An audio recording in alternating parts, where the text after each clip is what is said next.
I don't think we're on. Okay, there we are. Good evening, everyone. It is now 6 p.m. on, what's the date today? July 9th, 2025. And I'd like to open the meeting. Samantha, will you please take roll call? Yes. Black Sox South, Chris Bissonette. Bryce Canyon North, John Hike. Cabrillo, Rainey Steffen. Cal Giesler, Elizabeth Garcia. Carriage Square, Vilma Contreras. Channel Islands, Tom McNally. Cypress, Noemi Corpus. East Village, Ronald Arwejo. 5 Points Northeast, Pat Brown. Fremont South, Kim Winch. Hobson Park East, Roger Poirier. Kamala Park, Robert Lucio. Here. Lemonwood, Eastmont, Larry Stein. Here. Orchard Park, Diana Velzy. Here. Oxnard Dunes, Lisa Hewitt. Here. Oxnard Shores, Walt Hagedom. Here. Pleasant Valley Estates, Rosanna Biggerstaff. Redwood, Patrick Harlan. Rio Lindo, Sandy Diaz. Here. River Park, Paul Schneblin. Here. Rose Park, Alfonso Arroyo. Here. Sea Air, Edward Castillo. Seaview Estates, Isaac Califf. Here. Sierra Linda, Sergio Garcia. South Bank, Deb Aravalo. Here. Southwind, Sofia Vega. Via Marina, Doug Tauber. Here. West Village, Michael Gleason. Wilson, Angela Whitecomb. Windsor North, Brian Landers. Here. Chair, we have a quorum. Thank you. We have a few people that stepped in that may not have been called. For those of you who walked in, please state your name and so she can get you down on the list.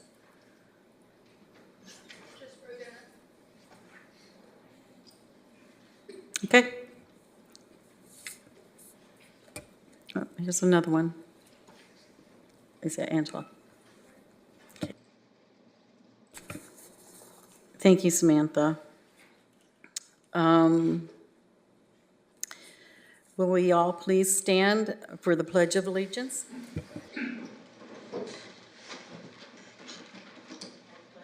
I pledge to the flag of the United States of America and to the republic for which it stands, one nation, under God, indivisible, with liberty and justice for all.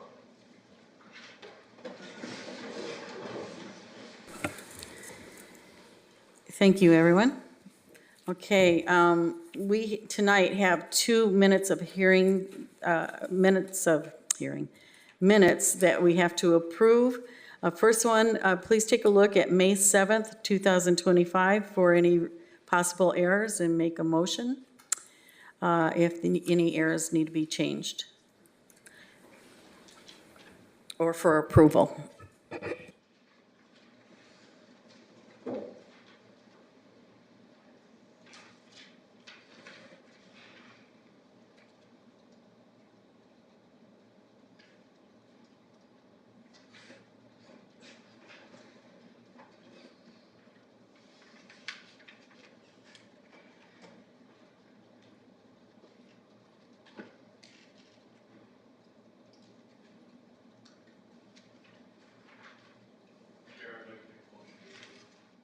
Okay, do we have a second? Okay, minutes was a motion to approve by Chris Bissonette and seconded by Doug Tower. All in favor to approve the minutes as written, please say aye. Aye. Any objections? No. Minutes of May 7th, 2025 are approved as written. Now let's move on to June 4th, minutes of, I want to say minutes of hearing, I'm not at work. The minutes, please review them and make a motion to approve or change. So moved. Pardon? So moved. Move to approve. Was there first? You're the first to approve? I'm not sure. I'll second. Okay, you made a motion to approve as written? Okay, all right, that's what I was asking. Okay, Paul, I always get your name, messes it up, so I'm not going to do that tonight. I'm just going to refer to you as Paul has made a motion to approve minutes of June 4th, 2025 as written, seconded by Isaac. And I know your last name, but I forgot it. Anyways, so all in favor to approve the minutes dated June 4th, 2025 as written, please say aye. Aye. Anybody against? Okay, minutes of June 4th, 2025 has been approved as written. Okay. Public comments. Okay, at this time, a person may address the INCO on matters within the subject matter jurisdiction of INCO. The INCO cannot enter into detailed discussion or take any action on any items presented during public comments at this time. Such items may only be referred to the executive secretary for administrative action or scheduled on a subsequent agenda for discussion. Public comments on items on the agenda will be considered at the time of consideration of the agenda item. Do we have anybody for public comment? Okay, go on up to the mic.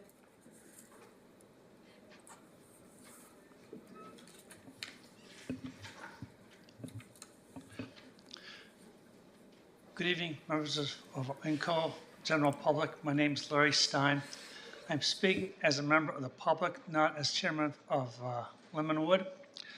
I'm somewhat concerned about the lack of response from Public Works and city manager to ongoing issues regarding capital improvement projects.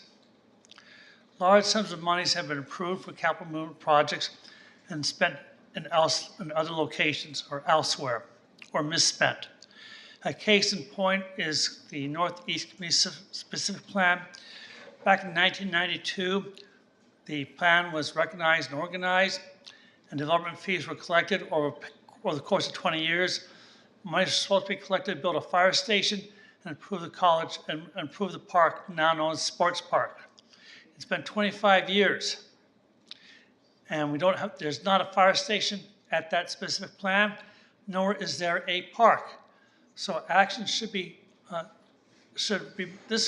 it is my suggestion that INCO make reference to the city manager and the city council as we are an advisory committee, and that the aforementioned capital improvement projects such as College Park, Sports Park, Campus Park, all get completed, because it's been 25, 30 years since the capital projects, for these projects were approved by city council, and city manager and city council have not approved money to approve these projects to completion. Thank you very much for your time. Thank you. And I don't see the clock working, the 3-minute clock. Although you stayed under, so you're.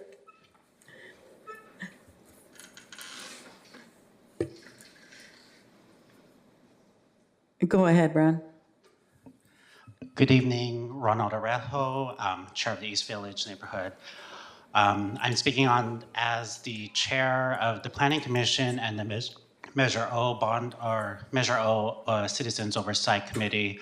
As Chair of both of the committees, I just wanted to let the INCO and the general public know that there are still vacancies open, that the mayor can appoint 3 additional members to the Measure O Citizens Oversight Committee and 1 other member to the Planning Commission.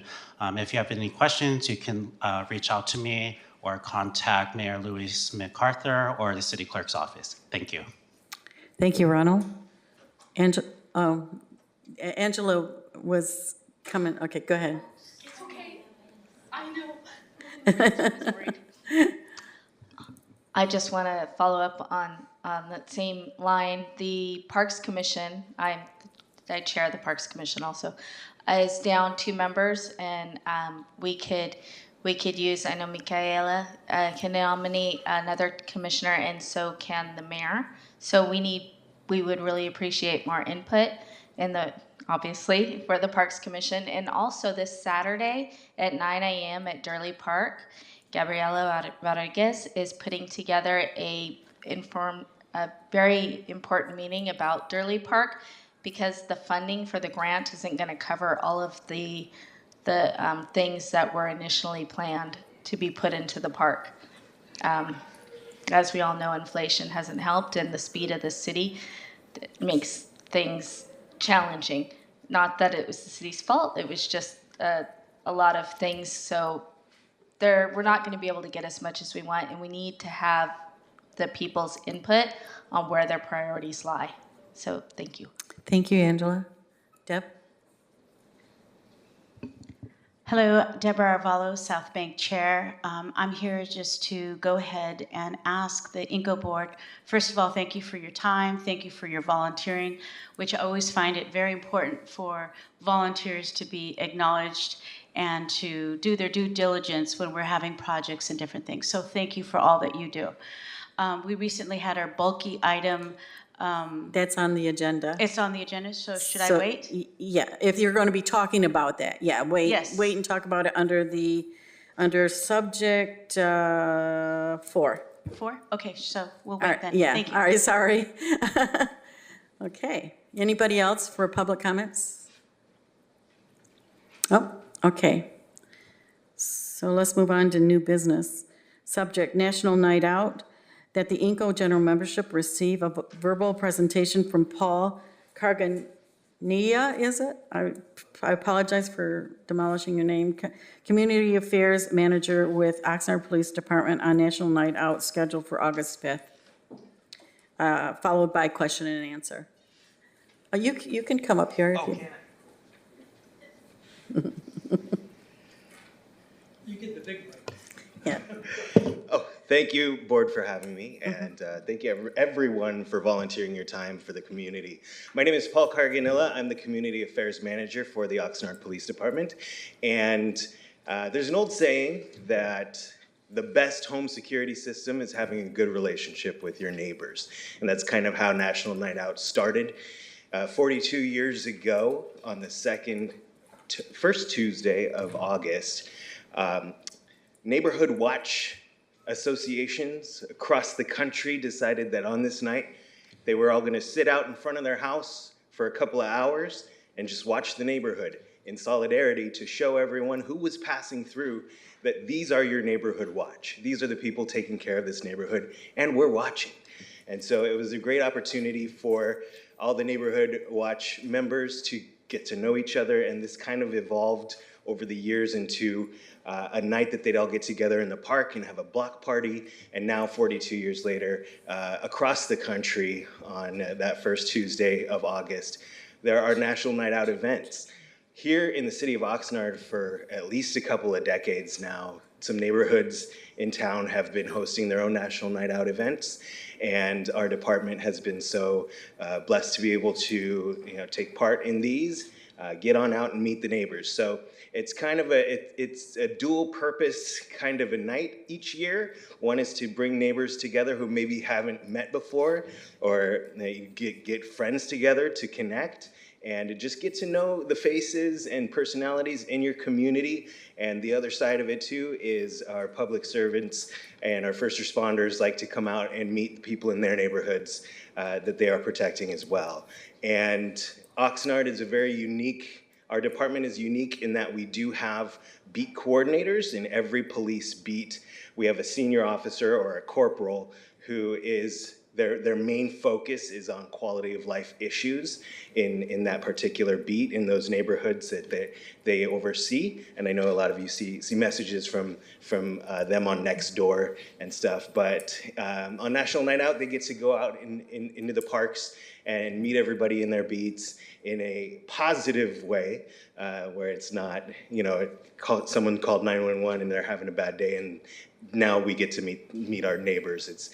It's getting everybody together in a great situation, and I guess this year so far we have 10 neighborhoods signed up for the city of Oxnard, which is great, and we're looking forward to it. And so I am here to invite everyone to host your National Night Out if you're thinking about it, and if you have any questions, feel free to ask away. Yes. Get up here to the mic because they can't hear you.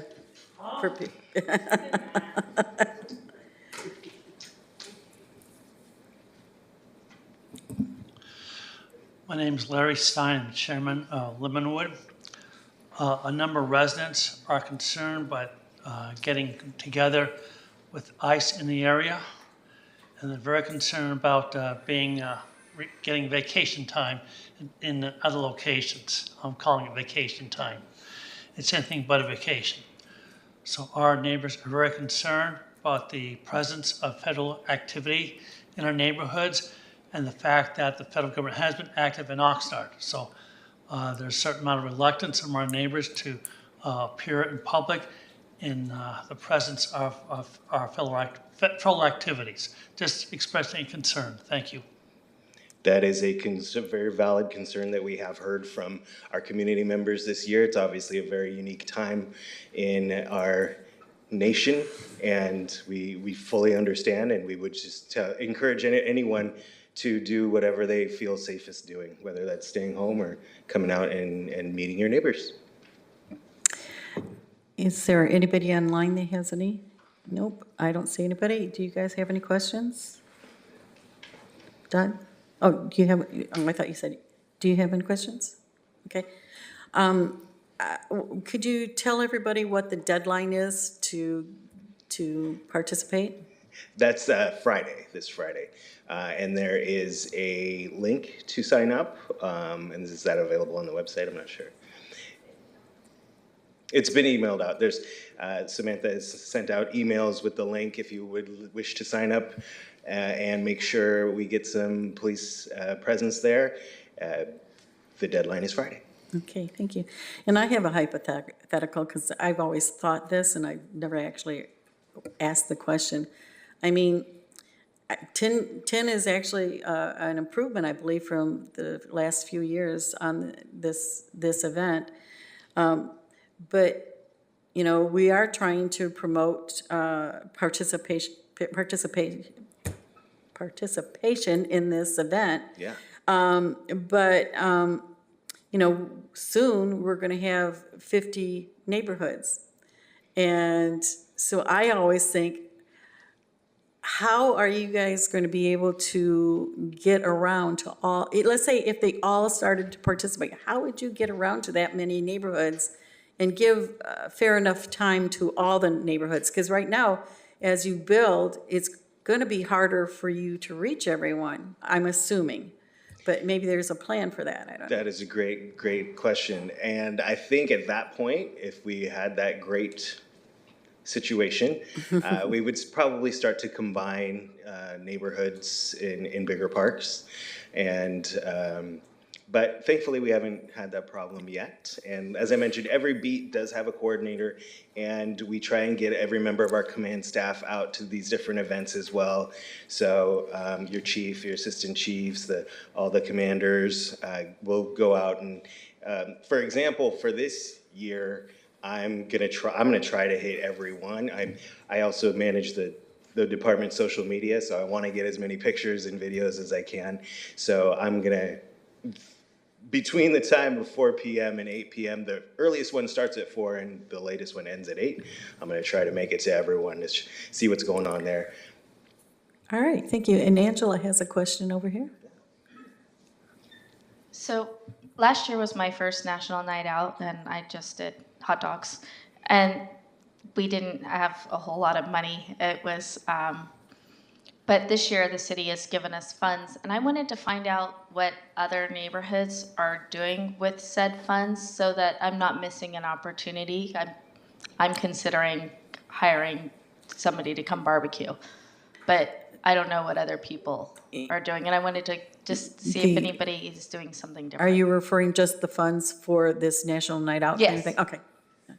So if anybody wants to come up and share. If anybody's doing anything. Is anybody besides me doing National Night Out that night? What are you doing with your money? Just using it to get the word out? Yeah. Okay. source of things that we do for our national night out. It's just going around to the businesses in the community, just asking for donations. We've done raffles the last couple of years.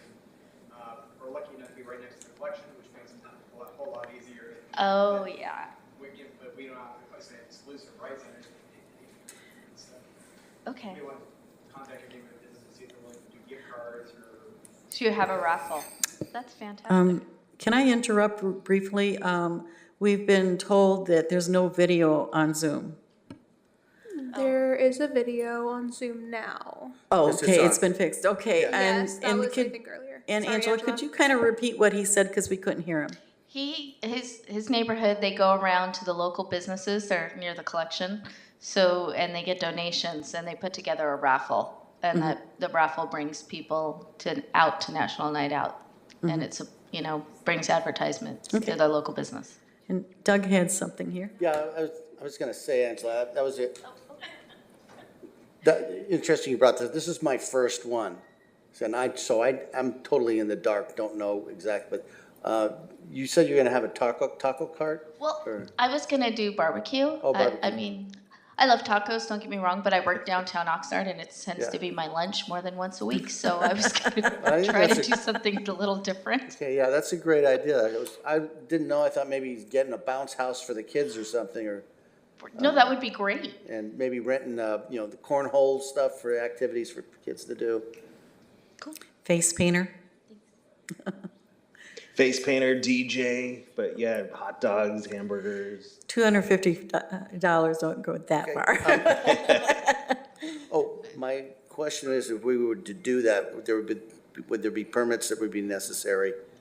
When it comes to National Night Out, because it's a national thing, I do not believe the city, for which part? Well, I think Samantha was saying something Jolly about. Jumpers? So it would depend, generally speaking, if you are self-contained to the park and you're not bringing, the Jolly Jumpers do require a permit from parks simply because we need to make sure that they have required insurance for liability purposes.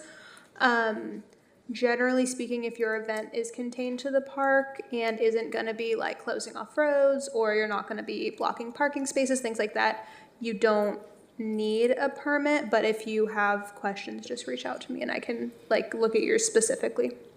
Yeah, like I said, if we were bringing like a barbecue or some, professional, a catering truck or a taco cart, would that require any, I don't think, they should have their own certificates to do business in the city of Oxnard. As long as, Okay. I think, correct me if I'm wrong, but I think if they have Let their. me look into specifically for taco trucks and food vendors, because there are specific requirements that they have, like with the county health and everything, just to make Yeah, sure they're okay, licensed with the If city they're and the normal county. health? Yeah, okay. Appropriately licensed, Health yeah. department stuff, exactly. okay?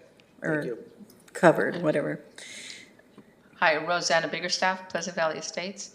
We did it once in the past, and we're finally going to do it again. And we did ice cream cones. So for us, that was easier because none of the volunteers were willing to sit behind a barbecue pit and barbecue. So we got them, I think they're from Smart and Final, and they have dry ice. So we got the big 5-gallon containers, put them in a cooler, and that worked well so that we still have our hands free. We could still chat with people. Thank you. That's Oxnard good. Shores does popcorn, yeah? Did you have popcorn? Rainey with Cabrillo. So we've been doing it for about 10 years. So we've gone through many iterations. And I typically do events for zero budget. So we do it pretty budget friendly. I know that there's one neighborhood, I don't know if they're here, they have a band, they do a barbecue. I mean, they really pull out the stops. But this year, we're going to go back to the hot dog route, and we're actually going to cook them ahead of time and take them in chafing dishes.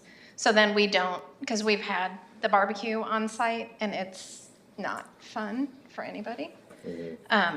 So yeah, we've done that. We've done ice cream. We've been through many iterations. So catch me if you guys have any questions. There's 100 different ways that you can go about doing it, but mostly it is just making sure that you have sign-up sheets for everybody that comes in so you can capture their information. Raffle is a great way to do that. But yeah, you just want to, and then we'll have a table set up specifically for our neighborhood watch. So they can be, and if you don't have a neighborhood watch, this is a great time to try to get one put together. So you can get everybody on the same page.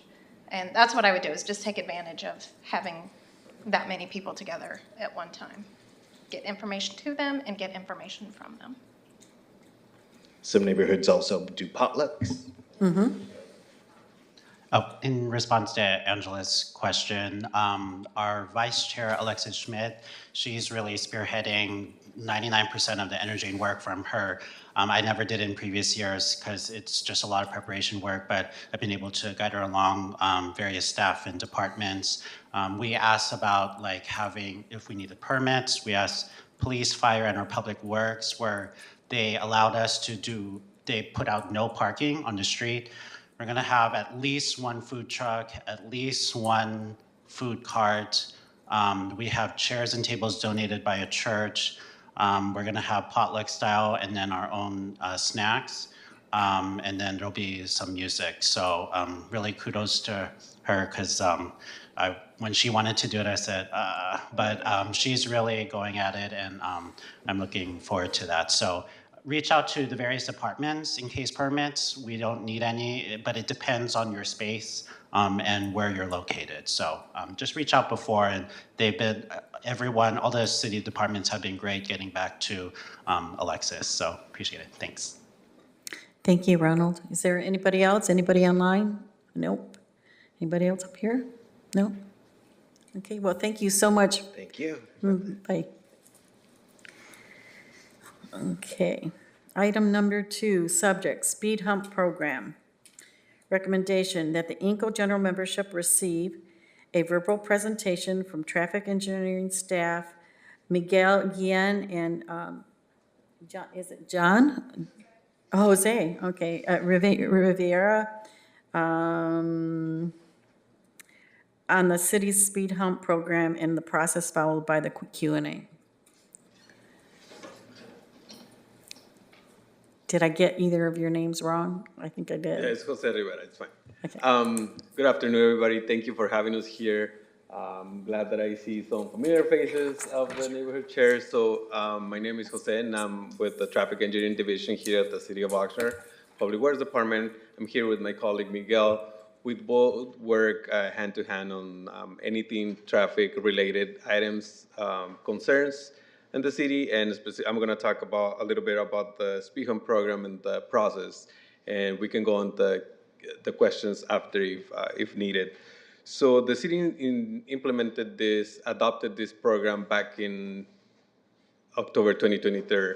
So they received many concerns about residents with concerns about speeding on their street, residential streets. So they created the policy, and so far this is year number 3, I guess, and we have had 5 installations already. There's some installation in Black South. There's some installation in Sierra Linda, and we have a bunch of handful of approved locations already that have been designed, and they're in the process of collecting signatures. So the criteria overview is a resident will submit an application for a street segment. The first criteria will have to be an uninterrupted segment of 1,000 linear feet. This means that on the segment that you're requesting, it shouldn't be a stop sign in the middle. This will allow us to collect the data and see what's actually happening there. So once these criteria is met, we go and install these radars. We install these radars to collect the data, and then we see the data results, and it has to meet the 32, that the 85th percentile of the people are traveling at 32 miles per hour or more. Miguel can tell you about the rest of the criteria. So yeah, there's generally that's what it is. You know, once we able to determine that there is a speeding issue at the location requested, we collect the data.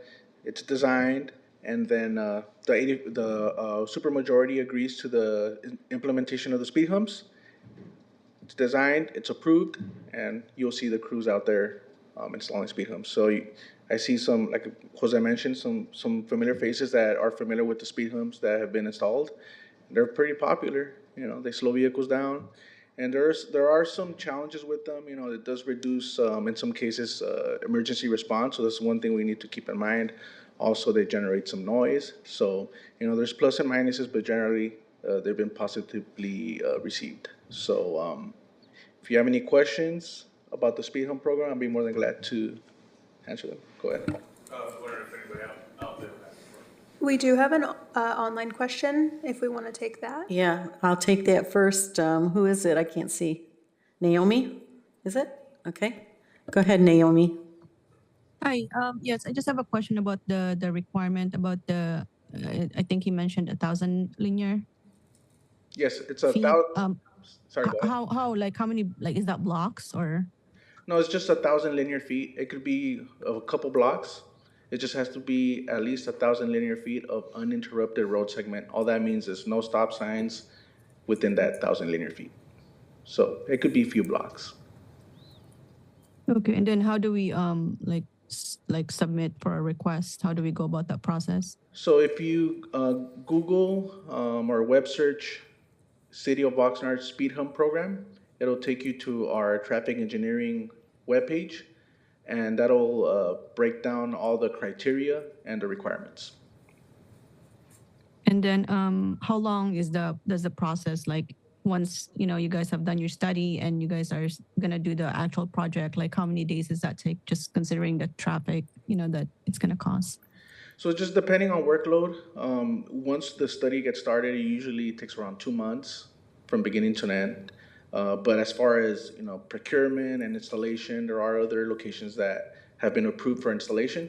So it may take a while. It's two of us managing the program. So once we get started, 2 months, and then procurement, and then collection of signatures, all that good stuff. Assuming it's approved, it may be a while. Oh, no, I'm saying like the actual like placing of the speed humps, like how many days does that take? Just because the street will have to be closed, right? No, they're what they are. They're made out of rubber, so they're actually bolted onto the street. Oh, So it's not an asphalt speed hump. Yeah, it's a rubberized material, like recycled material. okay. And so like how long do they last usually? So we've looked at other cities that have installed them in the past. They last very long, right? Over 10 years. Yeah, they're pretty durable. Oh, I see. Thank you very much. Thank you so much. You're welcome. Thank you, Naomi. Go ahead, Angela. Angela Wycombe, the Wilson neighborhood. We've had a lot of requests for speed humps, but we have had a request for roundabouts. And I just wanted to find out if the city's got some kind of program where we could apply for those. We don't have a program, and I'm a little biased because I like them. I know. And that's just something that we've been talking about. But there are kind of like the speed humps, there are temporary versions of it. Mm-hmm. But and we have to kind of look at that and see if we could implement some type of program. Nothing's in the works as of yet. Well, we would like to be the first. We're more than happy to be your testing ground, right on the corner of 2nd Street and G. I have to turn out that, and I don't know why people speed, like it's not very far. You talk about 1,000 feet. I don't even know if it's 1,000 feet, but people fly down that street, and it's only going to get worse when the new development's done. So we'd like to maybe, if you guys could do like a test study on us, we're Volunteers Tribute. We're actually going to look at 2nd and G. I have that in my queue. Thank you. So we're going to look at that for sure. Great. Thank you. Next. Robbie Lucio, Kamala Neighborhood Council Chair. I was wondering on Kamala Street, because I know they can't really do a speed hump there. If they looked into optical narrowing, like maybe adding lines on the side, maybe just narrow the street as an option, that kind of prevents people from speeding as well. So I don't know if we could look into something like that as well. Part of the speed hump program, whenever a location does not qualify for a speed hump, we do look at what you're talking about is like a road diet or traffic Yeah, calming? kind of adding some lines, where they're parking to like narrow the road. It just kind of creates that optical illusion, so they could kind of slow down. That is one of the tools we use. Okay. Traffic calming. So we use striping just to kind of create a narrower feel on the road. And that you're right, it does create an optical illusion and does slow vehicles down. So that's one of the tools we use. We've used them in other locations. And if indeed we do find that, we do get an application and it doesn't qualify, that is one of the things we've used and we are using. So sounds good. Thank you. Robbie, these two gentlemen will be at your meeting on the 17th, so you can ask them plenty more questions then about that. I'm sure they will. Okay, anybody up here? I'm just curious, so when you do the study program, do you know what the qualification criteria is when you go through all that? yes, it's all in the speed hump program in the handbook, right? Or So, the criteria, the first criteria will be the road segment qualifies. So the linear fee has to be met. Then the second criteria will install the radars, collect the data. The 85% of those drivers have to be traveling at 32 miles per hour or more. Or if that criteria is That's not met. for a residential area? For residential area, because based on a 25 yeah. miles per hour speed limit. If that criteria is not met, there's another criteria that it could be met, which is the two collisions within the past 12 months on that road segment that are speed related. So stuff like DUIs are not going to be taken into consideration because that's not a speeding issue.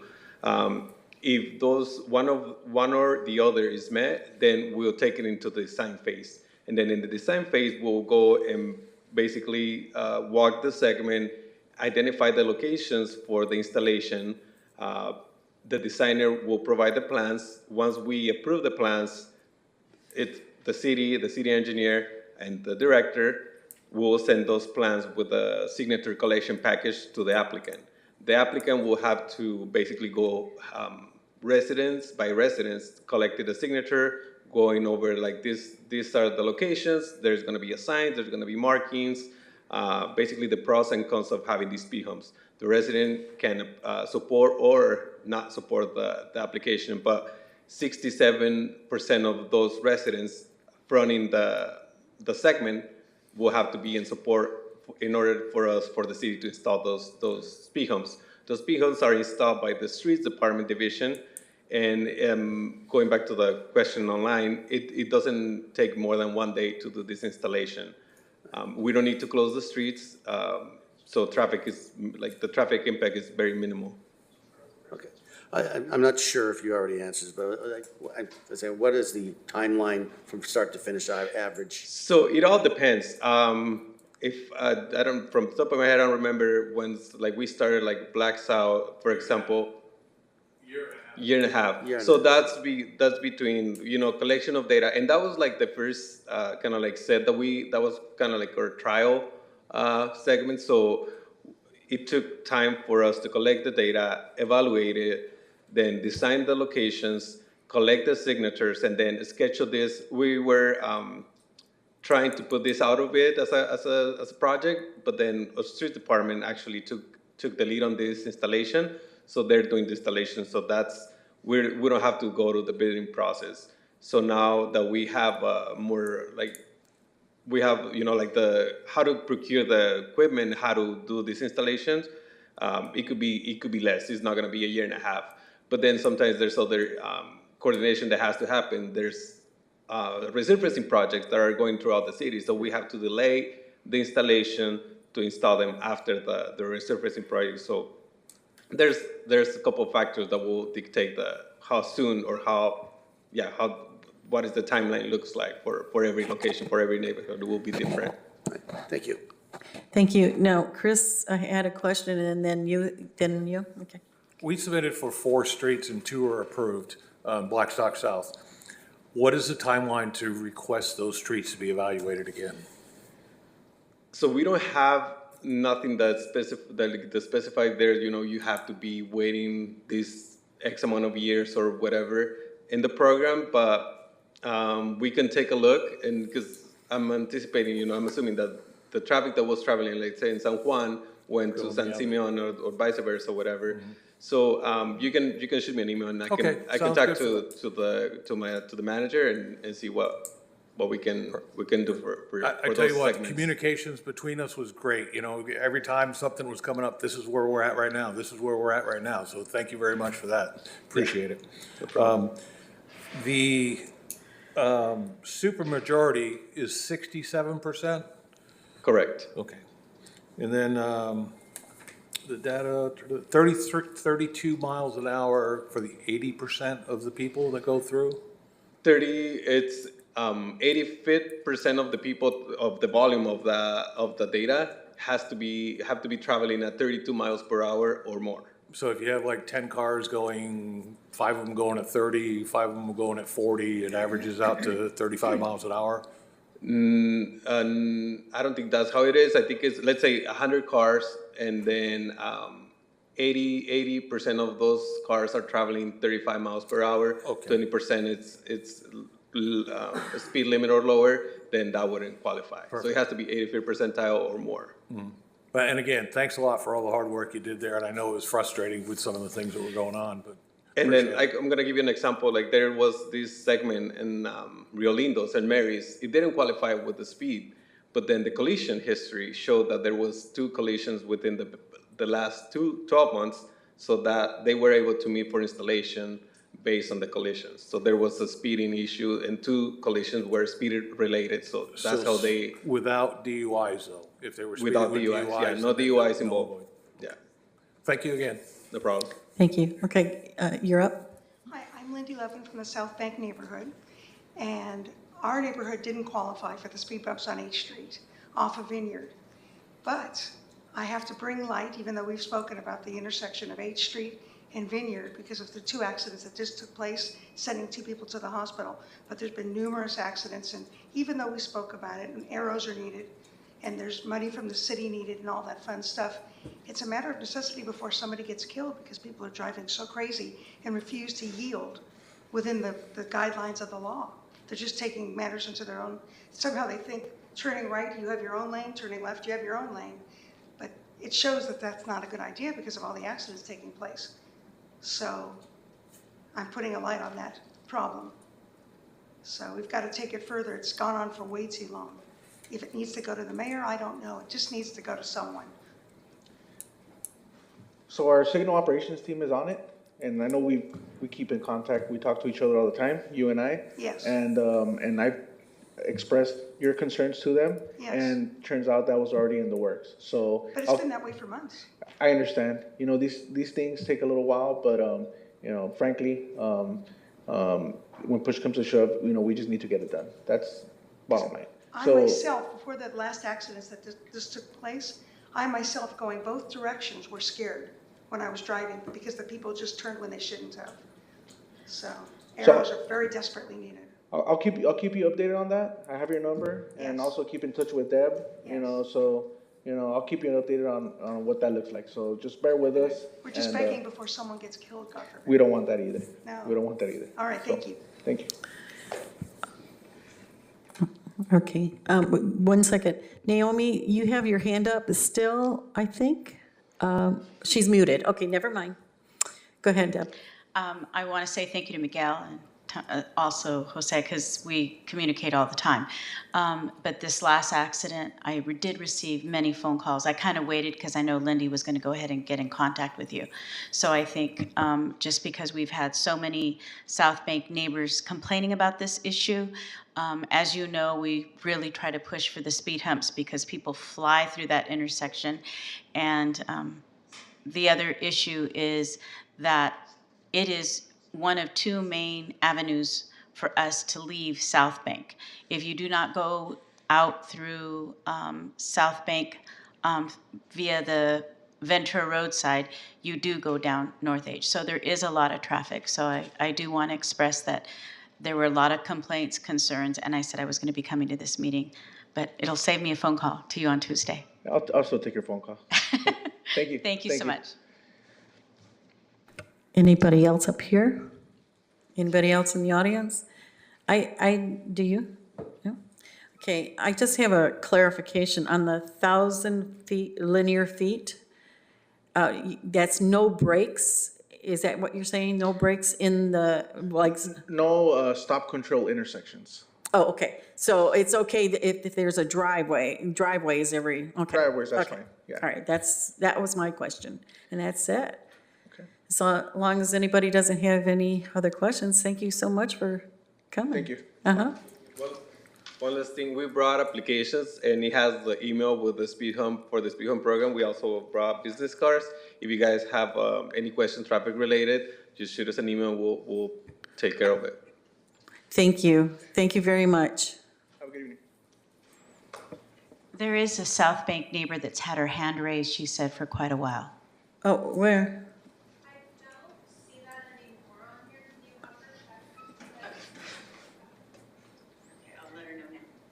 Okay.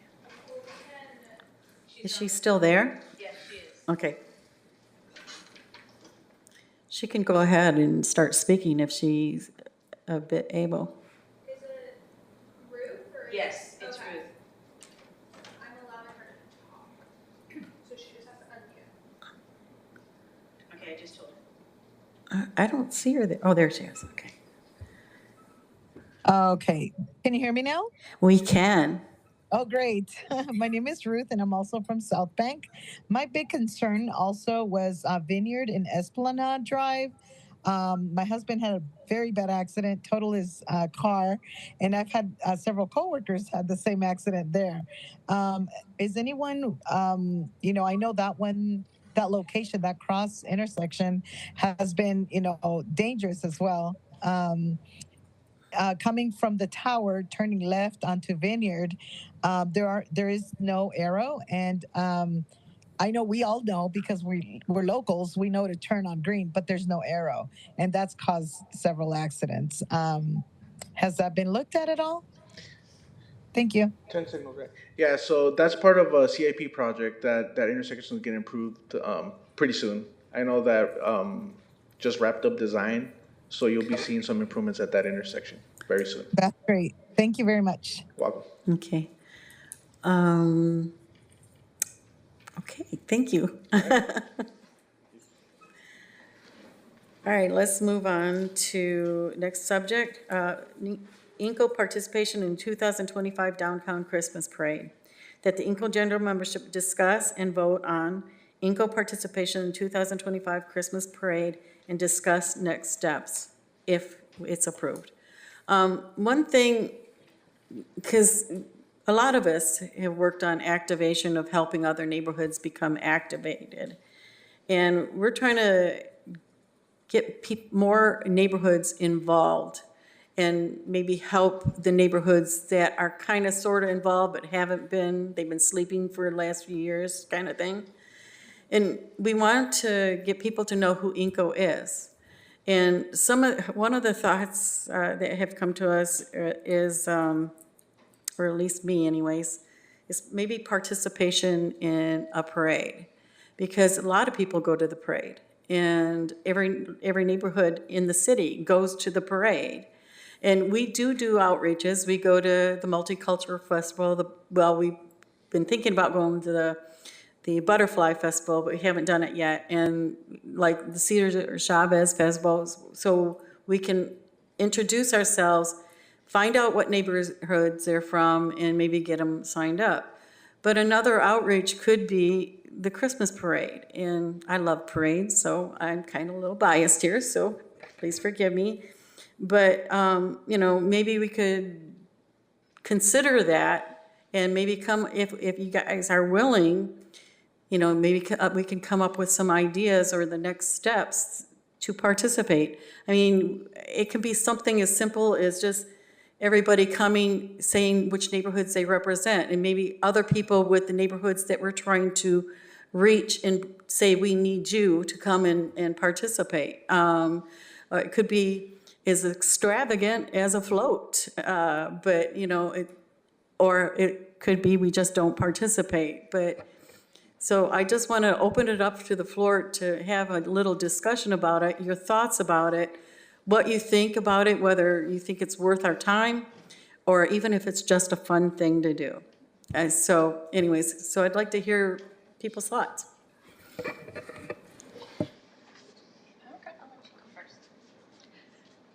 So I guess my first thought is, how would we actually communicate with the folks at the parade? Well, like I said, it could be simple as signage. We could get a banner saying, we're INCO, your neighborhood councils, you know, we represent your neighborhood. You know, it could be as simple as signage. It could be, like I said, But I guess the call to action, I guess, is what I'm asking, is how are we going to get their participation? I'm all over it if we can actually just letting something out of people, right, well, letting people know that we even exist is the first step, right? Because a lot of neighborhoods who are not active, even the neighborhoods who are active, we still have a lot of people that don't know that we exist. So one way to get people to know that we exist is to be out there. I'm not saying it has to be done, but, and I'm sure you guys all have tons of ideas, right? Because you guys are the doers, right? Do we know the date? Yeah, you guys are the doers, and I'm sure that if we got together, we could figure it out.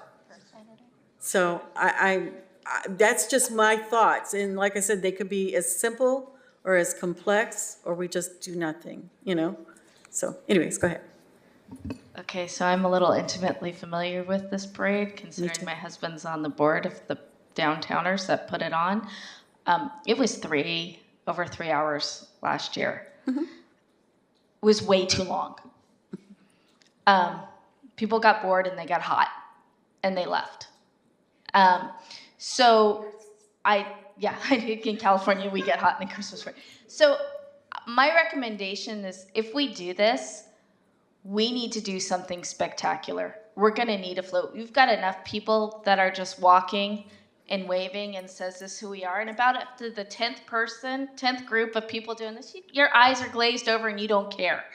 So if we do an INCO float, I recommend a float, and I recommend that each neighborhood does something that celebrates their neighborhood and what makes them unique. I won't tell you what my neighborhood does, because I think everybody knows what my neighborhood does. But I think it would be really cool if we did do this.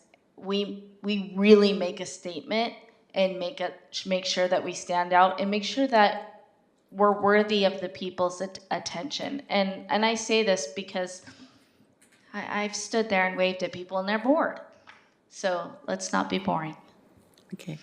And I do think that we have a small budget, but I don't know how big, I don't think we have a big enough budget for a float. So if we did something like a float, we would have to have This is where you go to the community well and you say, who has a truck, who has a trailer, who has a Christmas tree, who has what, and exactly. So we're I was gonna say you can get it from the people. You just have to have your idea and have the ask. And depending on if we did get a truck, depending on the size, we can still have people walking behind it if we can't fit them all in. Right. You know?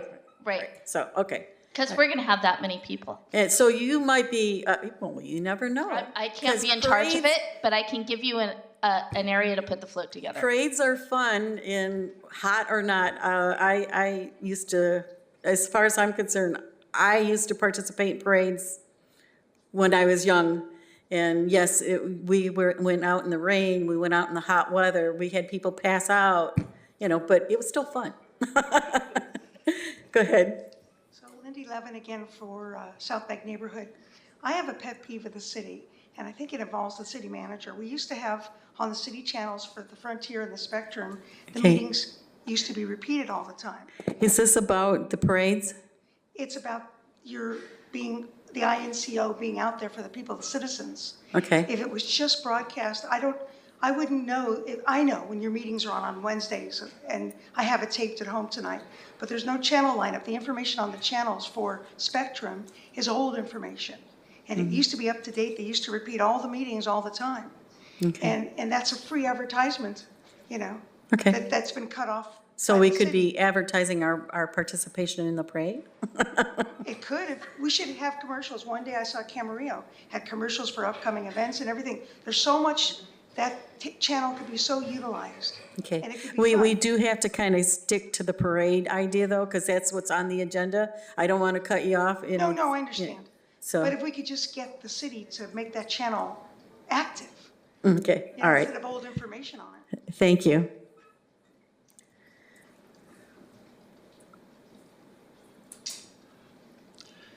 One thing that takes place after the parade is the Tamale Festival. My son was very involved with the Tamale Festival when we had it.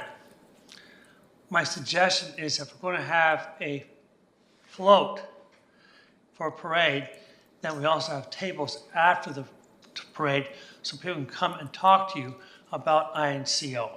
So if you're going to do one, I suggest doing the other.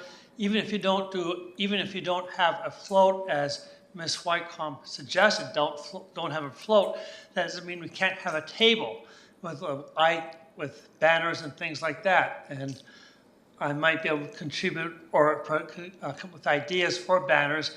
And I have banners printed up, I won't say all the time, but I have put up banners for our neighborhood, and perhaps we go to a company that I won't mention the name that I use, but there are companies that can do banners, and I think they've done pretty good jobs for what I consider an affordable amount.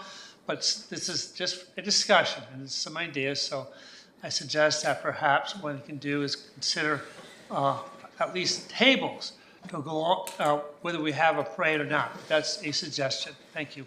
Okay, so Samantha, the Tamale Festival is right after the Christmas parade? Okay, I didn't know that.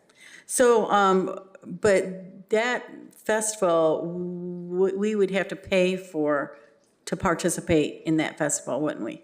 That's not one of the free festivals that we can attend, is that correct? I don't think so. Sorry, I do not think that you can participate for free in that. It is a city-organized festival, but I believe because of the demand for booths at that event, they don't have the additional space to allow. Right. I do believe that they allowed the INCO to provide information, maybe have a small space at their overall city information booth, but not like a specific INCO. So we couldn't put out our tablecloth or anything like that because we would be sharing the booth with the city, actually? This was, I think, the conversation 2 years ago, so I'm not 100% sure what their setup is. I personally haven't been to the event. Okay. But we can communicate with recreation staff when they begin their planning phases for the event and Okay. see what that might look Okay, like. all right, thank you. No, you I had, suggest you look at the booth cost, just might be $25 to $50. So while there might be a cost for the booth, I think the cost might actually be not, it used to be very negligible, just for what it's worth, so. I don't know what the costs have gone up lately, but when we've had it in the past, it's a negligible amount to pay a fee for the booth, for what it's worth. Thank you. okay.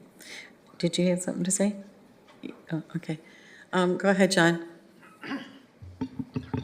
Yeah, I just have a comment about engagement.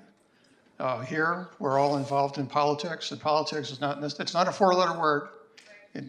It's kind of in the media, it's kind of like gotten that way, but it's longer than 4 words.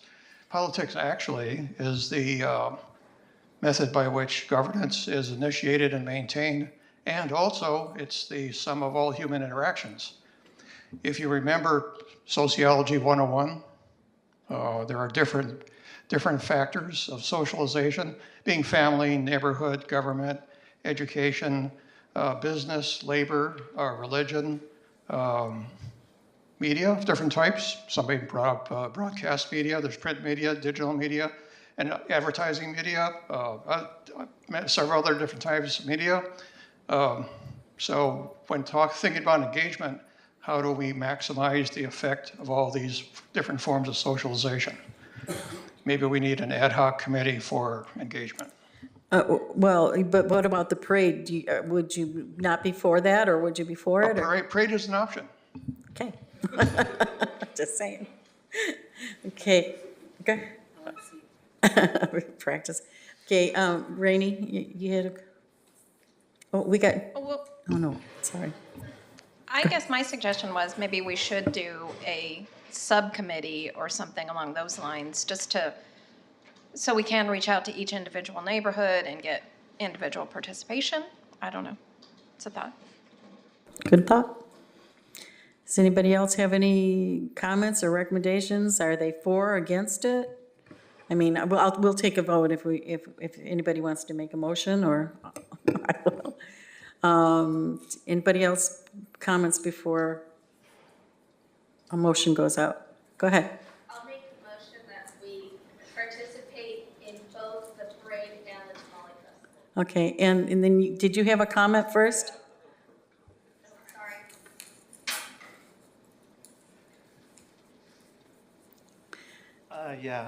I was just gonna say, when you go to the parade, you have to get there early, but you're kind of waiting a long time just to kind of walk it. That was the only thing. It does get hot.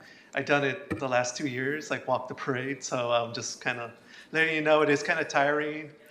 I think the last 2 times I did it, I got exhausted and just went home and went to sleep. So that's just a heads up.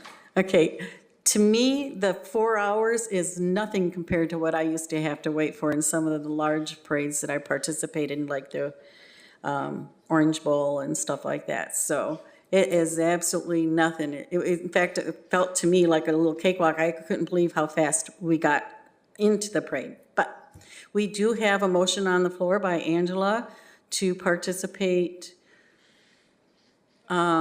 Go ahead. We should open up the floor to discussion on the motion. Is that right? Is that correct? Okay. So I'd like to amend the motion that if we're going to participate, if the INCO is going to participate in the parade, that we also maintain a table after the parade. So there's follow-up to the public, because the whole idea of the Tamale Festival was have people do something at the parade instead of just dissipate. So the idea of the Tamale Festival was help promote the commercialization, I won't say commercialization, but the publications or publicity of local downtown restaurants and other people that are downtown Oxnard. So if we're going to do that to get people to come to the parade, the idea of the Tamale Festival was to capture the public after the parade was over. So it's just a suggestion. I'd like to amend the motion to include the... It does include it. She didn't. It's part of the... Well, you said the Tamale Festival is that's what you meant as a table? Uh-huh. Okay, well, I stand corrected. Thank you. Okay, so, all right. Well, I would say that maybe we need a minimum participation to... Of what? Well, we don't want 2 people in the parade. Oh, no, I agree. Well, that's why we're... So, but if we move to participate, then that means we're doing it. And I think we should say that we should have a minimum participation to be obligated. That's all I'm saying. What number would that be? I think it should be a percentage of your active neighborhood. There's 33 active neighborhoods, right? Then I would say 50%. Okay. 29 truly active. Some of them are kind of almost there, but not quite. So 15 participating neighborhoods. I suggest 15 participating neighborhoods to participate in the Christmas parade. And so you want to amend the motion. Amend the motion.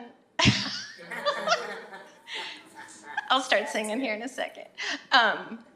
So amend the motion to participate with 15 neighborhoods in order to participate. So you're going to make, we're going to make the motion. Let me try this, all right? We are going to make, the motion's going to be to participate in the annual holiday parade and the not salsa, the Tamale Festival with a requirement of 15, a minimum of 15 neighborhoods to participate. So did you get the motion? Second. Okay, we got a second. Could I recommend a just Slight. very small change? Participate in the annual holiday parade and Tamale Festival if a minimum of 15 neighborhoods agree or support. Clarify with if a minimum, okay, if a minimum participates, okay. Are we okay with that? First by Angela, second by Rainey. And so let's open the floor for discussion about that. Don't we have to do that, right, first? Okay. So does anybody have any comments or would like to discuss it further, the motion? And nobody? Is there anybody online? Nobody? How about up here? Nobody? Okay, so everybody in favor to participate in this year's holiday parade with the changes, based on the motion. I repeat it for me, please. The motion on the floor is for the INCO general membership to participate in the annual holiday parade and tamale festival if a minimum of 15 neighborhoods agree to participate. Okay, so everybody in favor of that motion, please say aye. Aye. Anybody against? Yeah. Show of hands, please. For ayes. Is there any nays? So it's by, but. Did you get 15? Did you, who's the nay? You? No? Do we have 15? Oh, okay, you meant by vote. I thought it meant participating in the parade. I don't know who she is. We're just voting on the motion. We need approval. We don't need 15 participants now, right?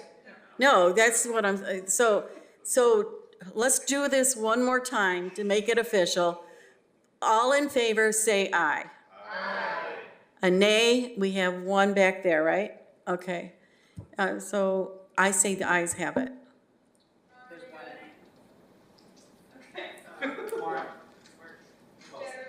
Ron does not want to participate in the parade. So we have two. Do we have two nays? An abstention? Just go with it.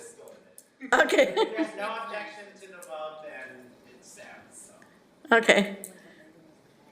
I don't know. All right, so let's, does anybody want to be on the committee? Or on a committee to discuss it and maybe to get other, okay, Rainey, we can't have more than 5 people, right? Because it's a committee. Or is it 6? We could do 6 because it's, yeah, it's, 11, no, we have to do 5 based on the bylaws, but, so, I think my name down, but you don't have enough. no, Larry, Rainey raised her hand, Sandy's raising her hand, that's 3. You, Lisa, and I don't, Sandy raised, right? And then, anybody else? No? Okay. All right. You? Well, I'm by, because I'm the chair, I'm automatically on this, the committee. But what do they call that? By, whatever they call it. By association. By, Diana, Lisa, Larry, Sandy, Brady. yeah, but I was trying to get the 5th person because I'm technically, yeah. Based on the bylaws, what, I can't think of the legal terminology. Crazy. Thanks, Lisa. Let's keep it at 5 for now, and we can confirm that if needed, we can recruit somebody else. Okay, all right, sounds good. We'll keep it that way. All right, so that's it. Okay, so with that, I'd like to move on to item number 4. Subject, neighborhood bulky item drop-off days. Recommendation, that the INCO general membership discuss and provide feedback regarding the neighborhood bulky item drop-off days and discuss any recommendations.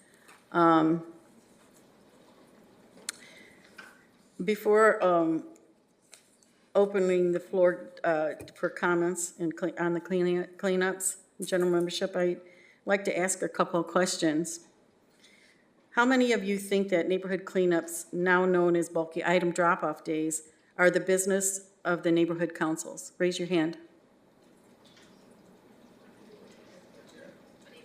Okay. Well, is it the business of the neighborhoods? Is it our business for the cleanups? To promote it. I guess that's what I mean. What do you mean by the business? Our participation in it. Is it our duties to participate in it? That's probably a better way to put it. Yeah, I think it's helpful. Yes. Is there anybody who doesn't think so? I think it's a great advertisement for us. Right, I do too. But how many of you think that, or how many of you think that cleanups are mentioned in our bylaws? Are they? Raise your hand. No? None of you think it's in our bylaws? So I think that's an answer. So the answer is yes, it is in our bylaws. Under Article 1C in the Neighborhood Council bylaws, the purpose of the program, which is about the purpose of the program, and item C says, all neighborhood council meetings shall be the purpose of conducting the business of the neighborhood. Examples of neighborhood business are election meetings, general meetings, and neighborhood cleanup events. And that is in our bylaws. So I just wanted to let you know before we start. Huh? You're saying it's not? I believe that's the whole version. No, this is 2016. No, it is in there, yeah. I know it, I'm reading it right now. I copied and pasted it from the bylaws, and it's been in there since 2016. A1C. Okay, I see the neighborhood council. So now I'm going to go ahead and open it up to the floor. I know that we have a couple speakers on the matter already, and so any one of you can come on up and talk. We have a virtual speaker, Ruth, who has her hand raised. Okay, Ruth, go ahead. Ruth, go ahead. Okay, yes. So I'm part of the South Bank Neighborhood Council, and we had our bulk day and a bulk removal day, and I was a little uncomfortable when I walked by and I overheard one of the staff member. I don't recall who it was, guiding other neighbors as to how to take the items that were dropped off from the vehicle and how to put them in the bins. I am injured, and so I was like, "Wait, we're supposed to do that? We've not done it in years," and it made me uncomfortable. I know another neighbor came by, and she actually stormed off. She was pretty upset when she was told she had to not unload from the car, but once the neighbor would unload their items, they had to grab the items from the ground to put them in the bin, and then the specific person was telling them how to organize the bin at the end, like push the stuff all the way to the end.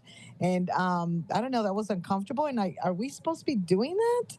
I thought we were just there to guide traffic and, kind of, it also served as a meet and greet, and we get to know a lot of neighbors that way. But I was not sure. Like, it was just uncomfortable for a lot of the, well, not a lot, but several of the volunteers and myself as to having to do that. Can you please let me know? Well, we'll get into that in a little bit. I can't really, no. But I note that there's more comments on the floor, so let's let people talk first, and then I'll go into some things. Okay, thank you. Go ahead. Walter Hagen on Oxnard Shores. The event is one of the things that we really promote because it's one of the things that people come out for. When you want outreach, I think it's probably the best event that we have for that. Second, there was some confusion about what you would do as far as the liability for the city, things you take out of the cars and whatever, and how you put it in the bin. So I think that needs to be clarified on how they do that. But it's been a very good activity for us. Mm-hmm. Okay, thank you, Walt. As Chairman Lemonwood, I've not been involved in this recently. As a prior Chairman Lemonwood, 20-plus years ago. We helped the people unload their vehicles and put the trash cans or in the bins. I don't know what has changed in the last 5 years. It's my understanding that city employees are participating and taking, to what extent city employees are helping out, I do not know. I've been told that there's some clarification as to who does what, where, and that the city employees are more involved versus city core. In the past, city core helped out quite a bit, but again, I've not been involved in this in 20 years, so I don't know what has changed in 20 years, but I'm sure there have been some changes in the last 20 years. So we get some clarifications from current members to how the neighborhood cleanups are actually taking place. It would help the newer members, such as myself, who've not done this in 20 years, to help understand what's going on. But it is very important to have this neighborhood cleanup. It's one of the reasons why I was able to get a neighborhood formed again, reactivated, because of the participation potential. But I can't get people to participate in my neighborhood now, so this might be a way to help motivate our executive board to get more active. Just a suggestion. Thank you. Thank you. Go ahead. I think we also have somebody else online, but will you go ahead first before I call them? Go ahead. Okay, Lindy Levin from the South Bank neighborhood. So our bulky trash item day was run by Gloria from the trash department, and things got a little hostile on the planning. It was just not a very friendly conversation as things had been in the past. Gloria was there. Her demeanor was almost military. She was sending people home that we had for volunteering.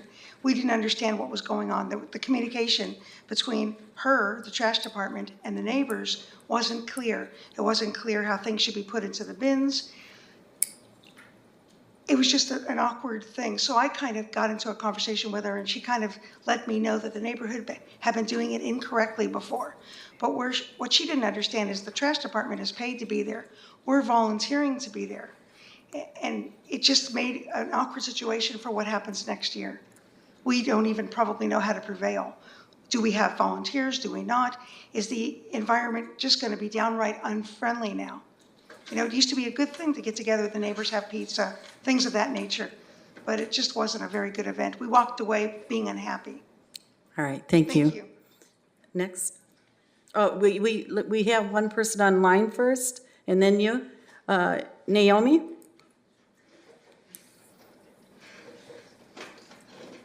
Naomi, you can unmute yourself.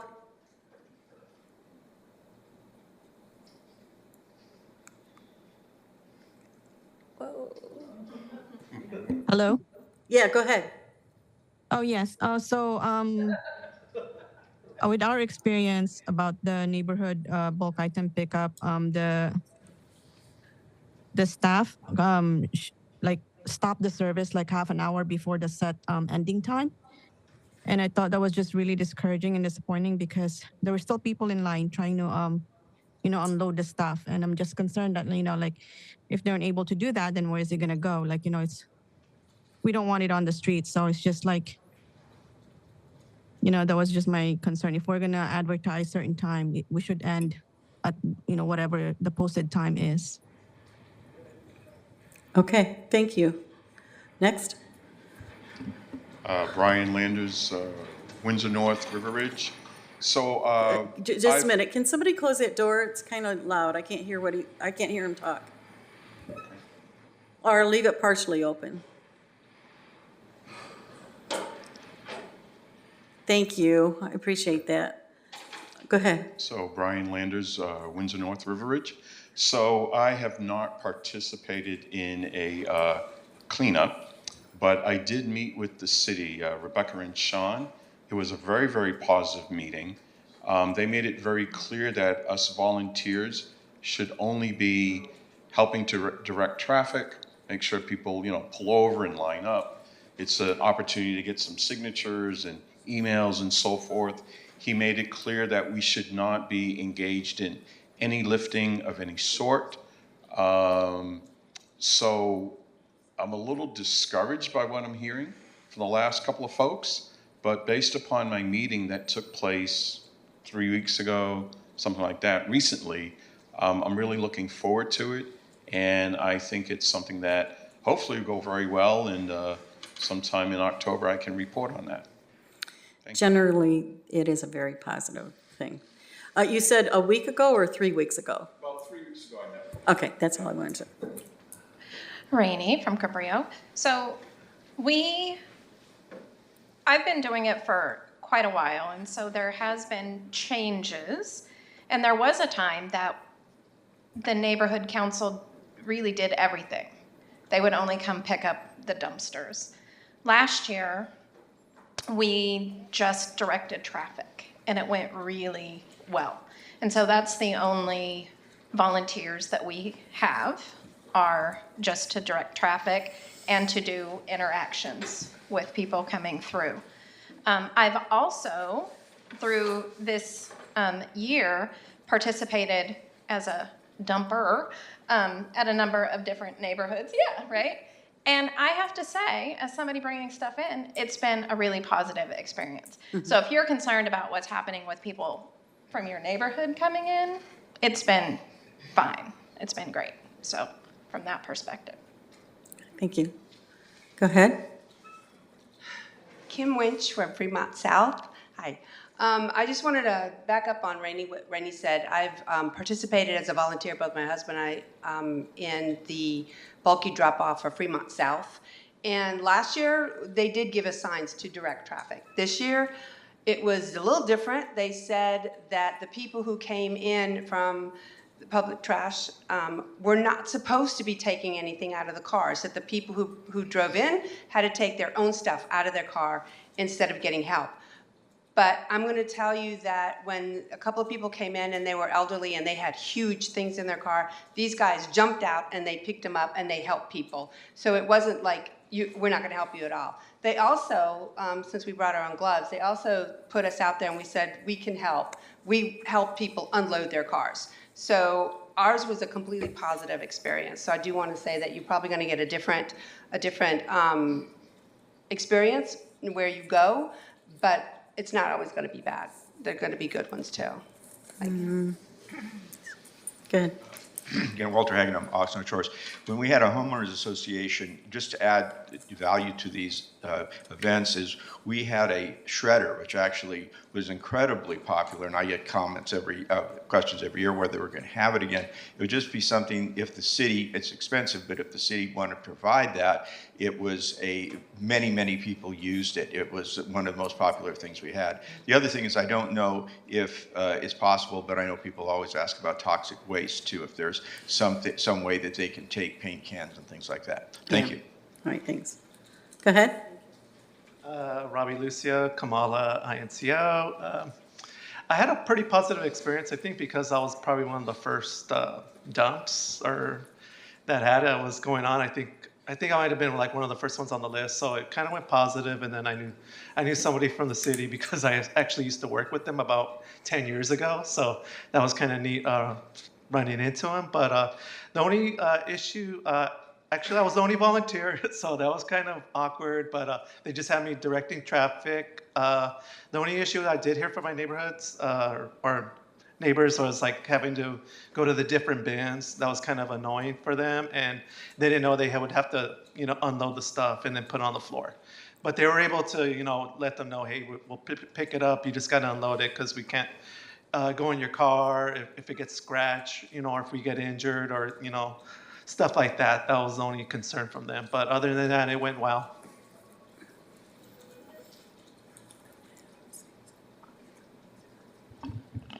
Deborah Arvalo, South Bank Chair.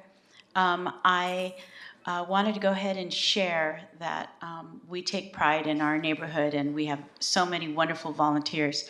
This is our end of the year type of conclusion to a wonderful year of having meetings and having our neighbors actively involved. In the years past, we've had a wonderful experience. I have OCD for sure. As a teacher of 40 years, I have to have everything organized. I've had at every hour, I would have 5 people join and then switch out. People do not want to spend their entire Saturday doing a 2-hour, 3-hour block. I was instructed that that was incorrect. I try to make it easier. I'm a problem solver, not a problem. So when I was told that it would be too hard for the people checking in to have people coming in, I made sure that I got the applications to every person. The night before, I drove around all the 35 volunteers, and I said to them if they could fill it out, so all they had to do was hand it in, as opposed to clogging up time at the entrance table. I do the afternoon shift, and I bring the pizzas for the city as well as for the volunteers, and the neighbors love it. People who don't have any bulky items just come and hang out. We had a lot of new neighbors that came out and introduced themselves, which was amazing. That's part of our communication. We have developed such a rapport with our neighborhood. It's been a positive experience. The bulky item was the fun-filled afternoon, and we left feeling amazing. This year, with the changes that we were really not aware of, meaning that the past 3 years we ran it 5 people every hour, new group came in, relieved them. I had backup people to relieve people to go to the restroom. And so we had it down to a science. And then I was told that I did it incorrectly and that it shouldn't be done in an hourly schedule, which I was not aware of. And the night before, I was told to tell them to do 2 or 3 hours. I said, I cannot do that. People have changed their schedules to do so.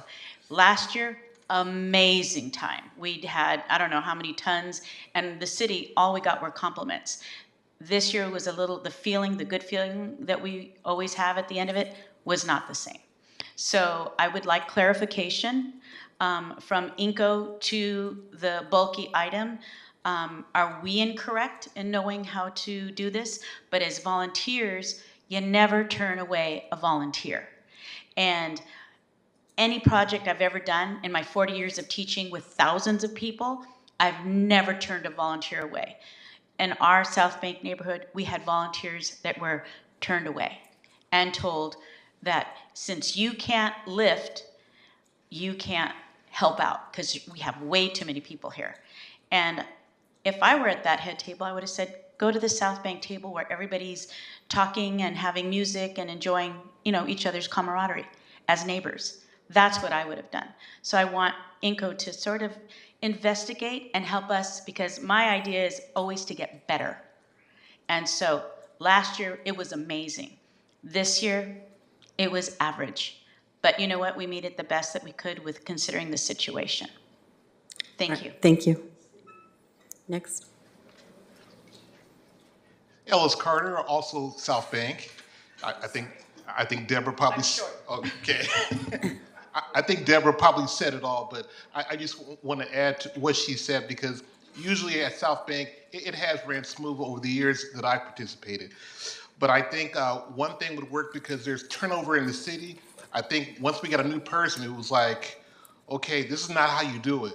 So I think if the city works with us more and participates, maybe in one of our meetings or something like that, or gets with our neighborhood staff, then maybe we could come together on what needs to be done, because a lot of our neighborhood people had questions for us about, well, do we do this? Do we do that? It didn't say this on the flyer.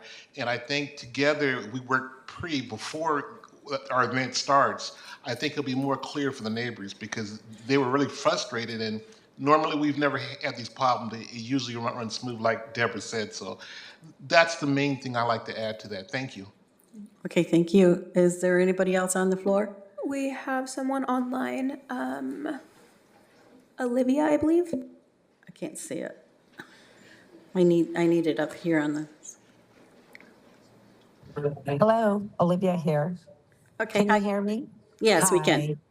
First of all, thank you for the opportunity to allow me to talk. And I am Olivia Benavides, South Bank neighborhood as well. And Deb definitely said it all. But my biggest concern, being an insurance broker, and the neighbors that I spoke with some of their items that were, stuff that needed to be cleaned around their homes.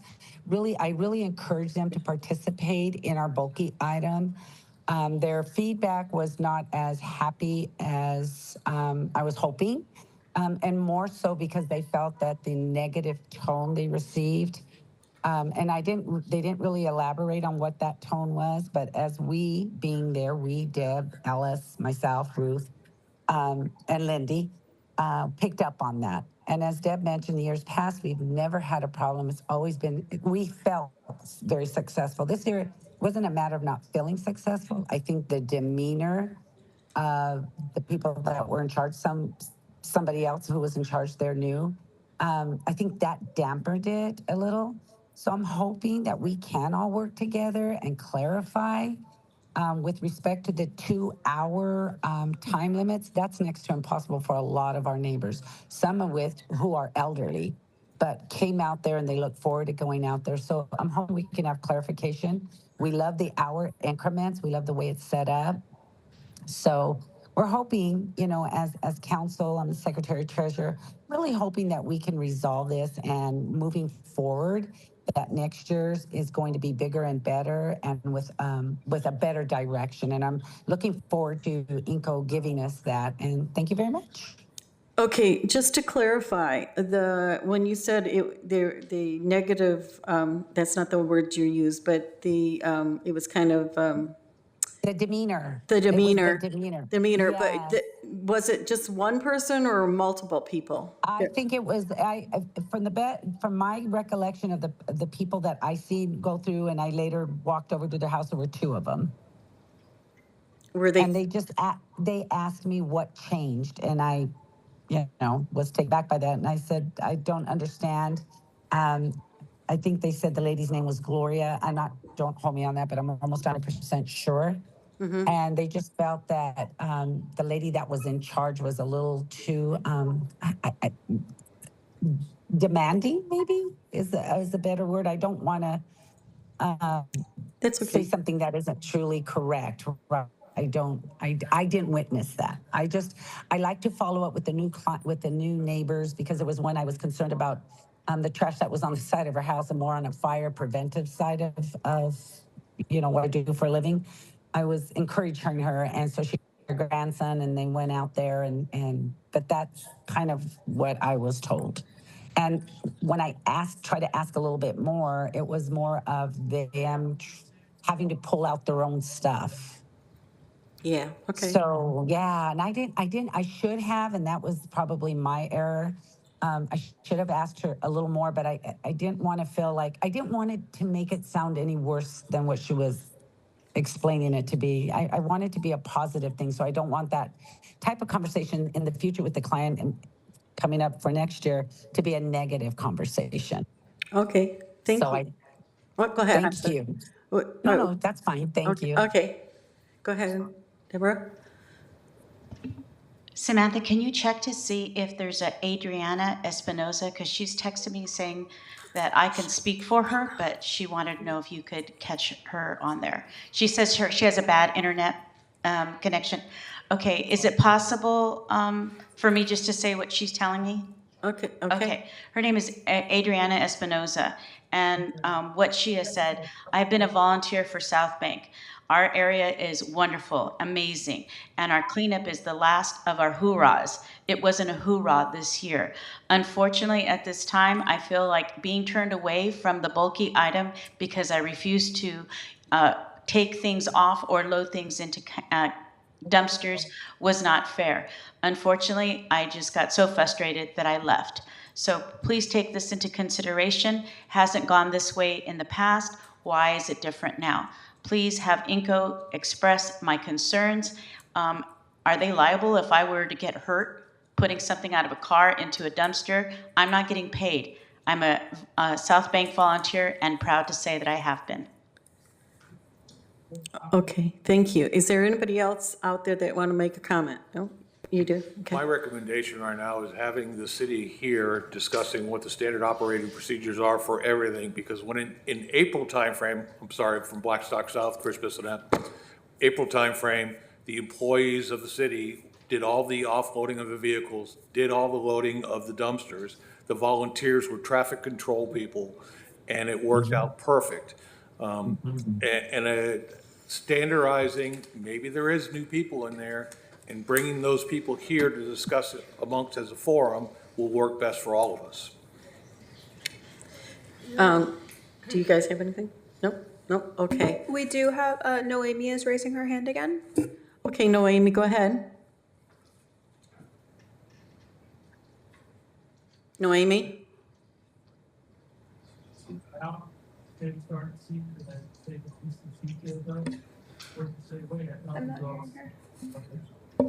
I hear somebody talking.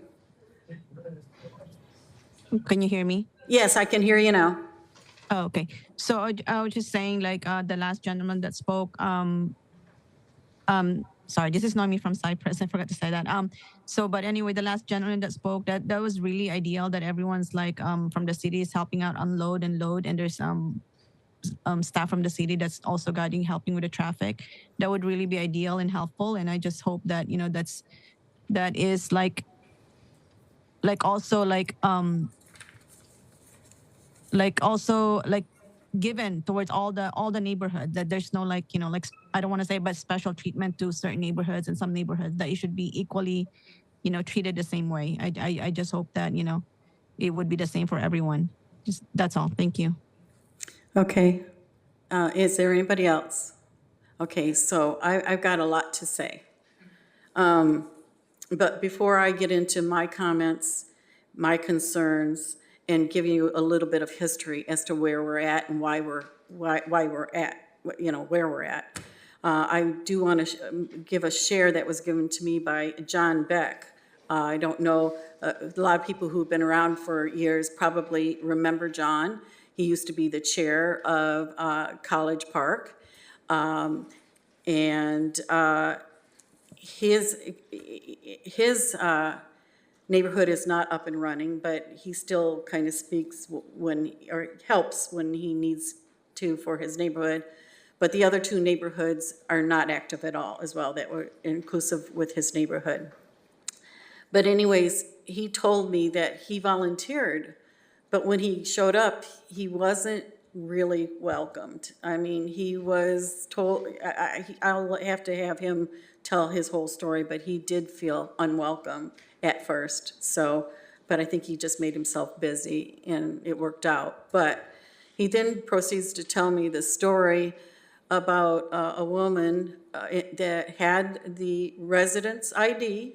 She was a resident of California, or Oxnard, and she and her family had just recently lost their mother, and they rented a truck to clean out her mother's home. Now, I don't know if any of you have ever had to clean out a home of a loved one that you've lost, but that's a hard thing to do. And she rented the truck, and she rented a larger truck because it's, instead of going 3 times, 4 times, she decided just to fill it up once and take it to the cleanup. She was turned away. She worked all day to get it done, and she was turned away. Why? Because apparently there's a new rule: no U-Haul trucks. Now they say U-Haul trucks, they don't say no Lowe's trucks or no, but I know that they mean no rental trucks, but they put U-Haul down there. So my argument is, well, I rent a Lowe's truck, right? No. But they turned her away. They made her go to Del Norte. And I can't imagine why they would have done that to somebody who obviously, had a rough day. Anyway, so I just wanted to share that from John.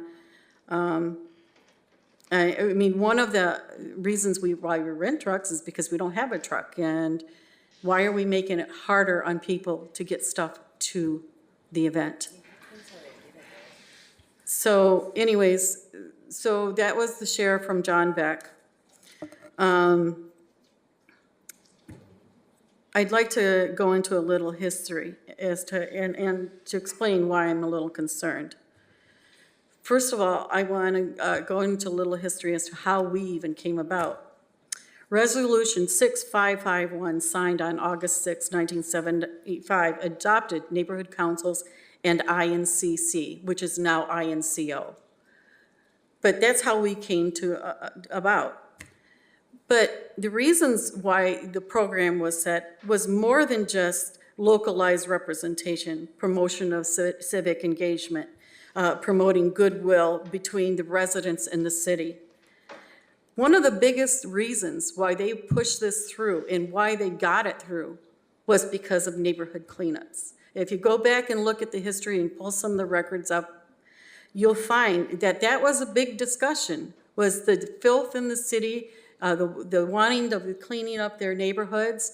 I even talked to people like Mayor Zaragoza at the time, who actually worked for that department, who actually worked with one of the chairs to get it even started before they were actual neighborhood councils going. And so it's been going on since 1975. And through the years, it has gotten to be so well done, it's like a well-oiled machine, right? And these events are good. They do bring goodwill between us, our residents, and the neighbors. It does help us promote our neighborhood councils. It does help promote some of the things that the city wants, the goodwill, right? The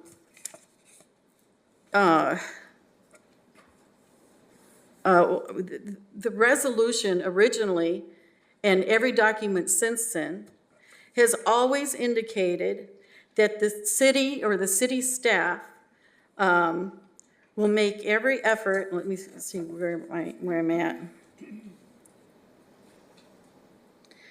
Is to make a special effort to involve INCC. That was at the beginning, but it's been true when it was INCF as well as when it was INCO.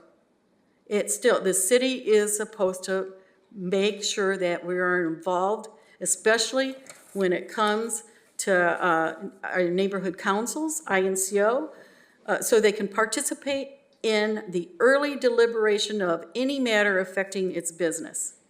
Neighborhood cleanups are in our bylaws. That is our business. Did they come to us as a group and tell us that there's going to be changes and what changes are made? No, they did not. They tried to get through by individually talking to people and showing up with signs saying no more U-Haul trucks. We always knew that there's no businesses, but they can't even use business trucks, and I'll get into that a little bit. But so that we can ultimately, any ultimate decision reached will reflect the needs and expectations of us. That's why they're supposed to come to us. Then comes 2022. In 2021, during COVID, I was, I think, the fourth vice chair on the executive board. We, for an entire year, were asking for the city to come talk to us about neighborhood cleanups. And we knew that there were changes going to be made, but they would not come talk to us about it. They would not even give us any input as to what was going on. Nothing. They were dead silent. To come find out on February of 2022, it was actually February 2nd, 2022, that they actually made the changes and they implemented them before even telling us that they implemented these changes. And that's when they decided to go to the quadrants. We had to fight to get the neighborhood cleanups back. Jack and I actually worked on that really hard, and I think there was a couple other people, but letters were sent on behalf of the executive board, letters were sent on behalf of INCO to get it reinstated based on the resolution that the city approved. And that has been going on since 1975. Cleanups have been going on since 1975. They've never been interrupted until COVID. But in order to get these back, we had to agree to certain changes that were not even, that there were some things that we couldn't even negotiate on, like the city is going to load and unload. The truck, your vans, your vehicles, your trucks into the vans. And then they talked about our volunteers, and I said, well, what do you need volunteers for if you guys are going to be doing all the work? Because before we had the youth group, City Corps would do all the loading and unloading. And the volunteers would also help with loading, unloading if they wanted to, but basically they were there to make sure that nothing illegal, like, fluids and gasoline and glass and stuff like that were going into the vans, and to support City Corps if they needed the additional help, and to support City Corps if they were having a difficult time with a neighbor because they want to throw something out that they can't. So they were there for support as well. But we also had people directing traffic, making sure that things were safe. So when we asked, because we asked several times, well, what do you want the volunteers for? They say, well, they can direct traffic. So that's what we've been doing ever since 2022, based on an agreed upon changes with the executive board. And now they again has made changes, and some of them, they're not as drastic. Some of them are not as drastic as not having neighborhood cleanups within the boundaries of the neighborhood, but there's still changes all the same. And with some of you, you had indicated that they told you that you are now required to do your own lifting out of your cars and stuff, which I would be fine with maybe, but why didn't you tell us beforehand? We've been doing this now since 2022, based on an agreement by the hierarchy in that department, and it was a meeting with Rebecca and Brian Yanez, and it was based on his wants. We did get some things, but we got our neighborhood cleanups back, but he would not yield on who does the loading and unloading. He did not ever give us an answer, even though we asked several times. Why isn't the Youth Coalition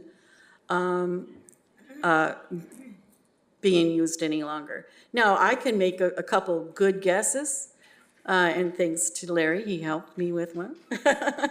So, but I can make a couple good guesses, but I'm not going to tell the city why I think it's happening. It's up to them to tell me why they're making these changes, but they never have. All we got was the shrug of the shoulder kind of thing answer, but we never did get an answer to that. That said,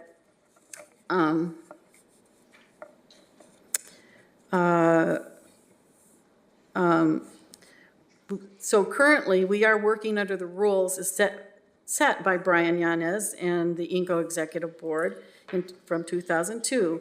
We have a new manager. Her name is Gloria Cardenas, who has my understanding, she is the one who implemented these changes.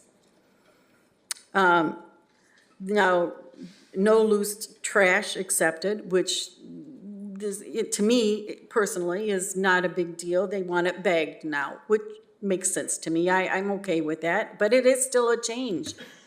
And none of us knew, until they meet with you over the phone, I guess, is when they tell you, oh, by the way, you have to have your neighbors bag your trash. And usually we've already been advertising for a month or two before that meeting even occurs. So, it's a little bit too late to tell us that at the last minute. No businesses. There's always been no businesses. We're not supposed to be, the businesses are not supposed to be taking advantage of the goodwill of the city. They have to, they're getting paid by their people that they do the work for to haul away trash, then they should have to pay for dumping that trash. And so apparent, so that's always been the case. But they're also now saying no business trucks. Now, I don't know about you, but I know that there's residents in the city that own businesses. And why should, if they already have a good viable truck, why should they go out and rent a truck or borrow somebody's truck? I have a problem with that. I mean, now look, if they came in their business truck with the same, like if it's a plumbing truck and it's all plumbing stuff that they're throwing away, okay, send them away. That's an easy guess. But if they have a refrigerator in the back end or furniture, why are you sending them away? Where are they going to dump it? I mean, why are we making it difficult for our residents? But the biggest one is no U-Hauls, and I think they mean no rentals, period. There was no exceptions. Oh, that's one thing John Beck did say.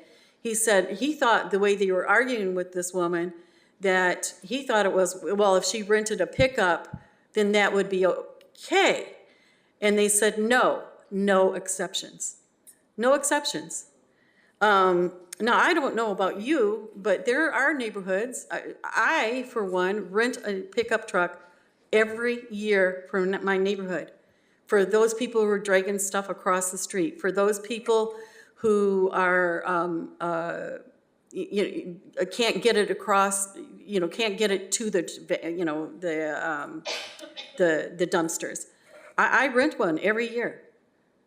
And Jack Villa, he rented a big U-Haul, and he went down his alleyways and cleaned up his alleyways. He used that day to clean up his alleys. And that's what he did for his neighborhood during these cleanups. I'm sure there might be others that do other things. But that's not allowed anymore.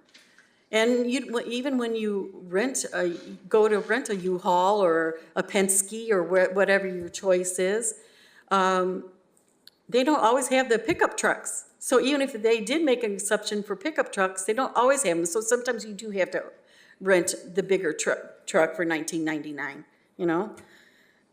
But for the question about there was a question earlier about do we have to load and unload? The question is actually no, not based on the rules of 2022. But I think it's a conversation that we should have with the city. And I think these are things that we need to deliberate on and go over with them. But I have to say to you that the ones that were told that they have to load and unload, it was denied by Gloria that she never said that. So she also said that she never discouraged people to leave so I just have to give her side of the story. She denied ever telling anybody that they have to do the loading and unloading. And I think partly because I did go help out at South Bank, and I learned this stuff. Now, somebody mentioned to me that that you can't have a U-Haul anymore, but I have thought they were joking because they immediately start talking about how I rent a U-Haul. So I didn't clue in, and that's my fault. That's on me. I didn't clue in that was a real change, because why would they do that? It didn't make sense to me. But why are they making it more difficult for us to participate? And I was told that these meetings they're just trying to make improvements to make it run better because they're kind of chaotic the way they run. There was a comment about our parties at the tables that we provide to the city. It was more a little bit of sarcasm, but I think it's because they don't understand what we do. that this is a part of our trying to bring people together and the camaraderie between us and the city. So I think that they don't understand what our job duties are.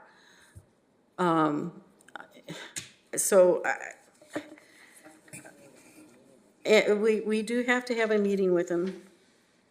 Informing the chairs individually is not acceptable because a lot of us are new. So if they're being told this is what you do, and you're a brand new chair, how do you know that, this is the way it's supposed to be, right? How do they know that they can give input for that matter?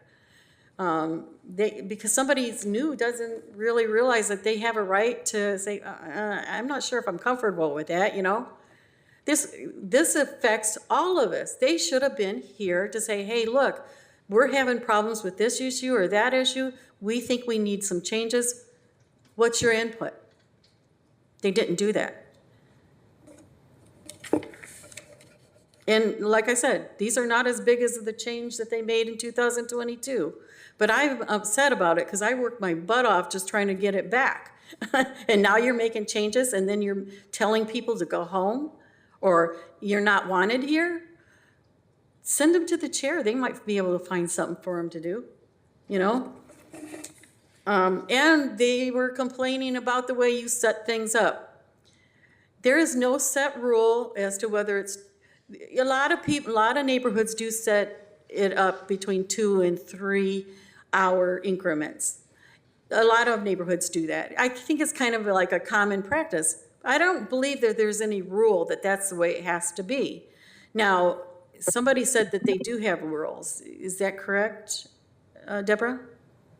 I'm sorry? Somebody said that the city does have rules for this stuff. Is that correct? You don't know? Okay. I'm not clear, but I just know that what occurred to me was I had hour blocks, and Right. then I was told that it was wrong. The way I did it was incorrectly done, that it should be every 2 to 3 hour blocks. Mm-hmm. And when I was told that the night of the Thursday before the event on Saturday, I said to Rebecca, and I think Gloria was there, I said, I'm sorry, I already scheduled. This was already in effect for a week. I'm not going to change it now. So then at that point, I made it quite clear that I was going to go ahead and make it easier because it seemed as though the issue was that it was going to have the desk when you go up to turn in your paperwork, go up there and sign it. There was too many people going in and out. But it worked smoothly for 3 years for South Bank. Right. And as I stated before, I told Rebecca, I said, not everybody can do 2 hour blocks, and it's worked smoothly for us. We had one neighborhood said they only had 1 or 2 people. We had 35. Mm-hmm. And so all their paperwork was ready to go. Only 2 people were not able to fill the paper before because I couldn't get to them. And then, of course, we had a COVID situation on the last block before, and we had other people that stepped up and said they could fill in that last block. But to me, that's more of a volunteer scheduling opportunity for the South Bank, chair or any neighborhood chair to make a decision on how they run it. Right. I was told that I was doing it incorrectly. Right, and I do not believe, unless they come up with something, I do not believe that this has not been put in writing. But yeah, I can understand the ease of making 2 to 3 hour blocks for some people. But when I found out you did an hour, I'm thinking, I wonder if I could get more volunteers. That's the first thing that came to my head, because it is easier to volunteer for an hour than 2 or 3 hours. Go ahead. And what happens is you may get people who love it so much, they stay longer. Exactly. But that's usually what happens. But I wanted to make sure, because I've done events over the decades, I want to make sure that every hour is accounted for. And that's why I did it the way I have done it for the last 3 years. And, go ahead. Can we arrange to have them You guys, you guys can come up to the because the people online probably is having a hard time hearing. Right here? A lot of people go there, but I don't see it matters. Okay. Can we get Gloria and Rebecca here?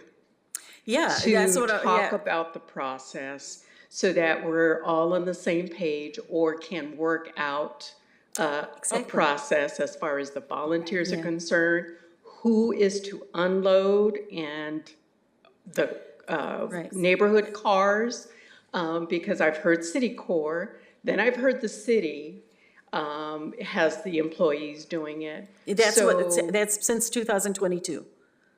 Since City 2000 Corps or the city? The city, prior to 2022, it was City Corps. Okay. And with some help from, we did it. They've made arrangements, but at least the City Corps did. Is to unload cars and be the ones to put it in the bins a As certain of way. 2022. Okay. But apparently sometime this year, they made some changes without informing us. Okay, so then I would just like to recommend getting those two here. And that is our moving intent. forward. That is our intent. In fact, I think we have that on our schedule to do for next month if we can, if they can agree. Oh, if they can. Yeah, so. Okay, thank you. And Ruth has been, I don't know if her hand's been left up from We have two people that have their hands up online. I would like to clarify though, just to your last question, we have not requested them to attend yet. That came up in the INCO e-board meeting just before, but so we will be sending out that request. Thank you. Right, okay. Go ahead, Ruth. Thank you. I feel a little uncomfortable when you did mention that Gloria denied her saying that when I was personally the one who heard her speaking in Lindy. Lindy has left the building, I believe, but if she was there, I'm sure she would have stood up. I was taking, I do photographs for our neighborhood council app and for the Next Door app as well, and for our Facebook thing. So I do photos and I like to, put them out there. So I was taking a photo of Lindy when Gloria was telling her. I didn't know what she was telling her, but when I passed by, that's what I heard the entire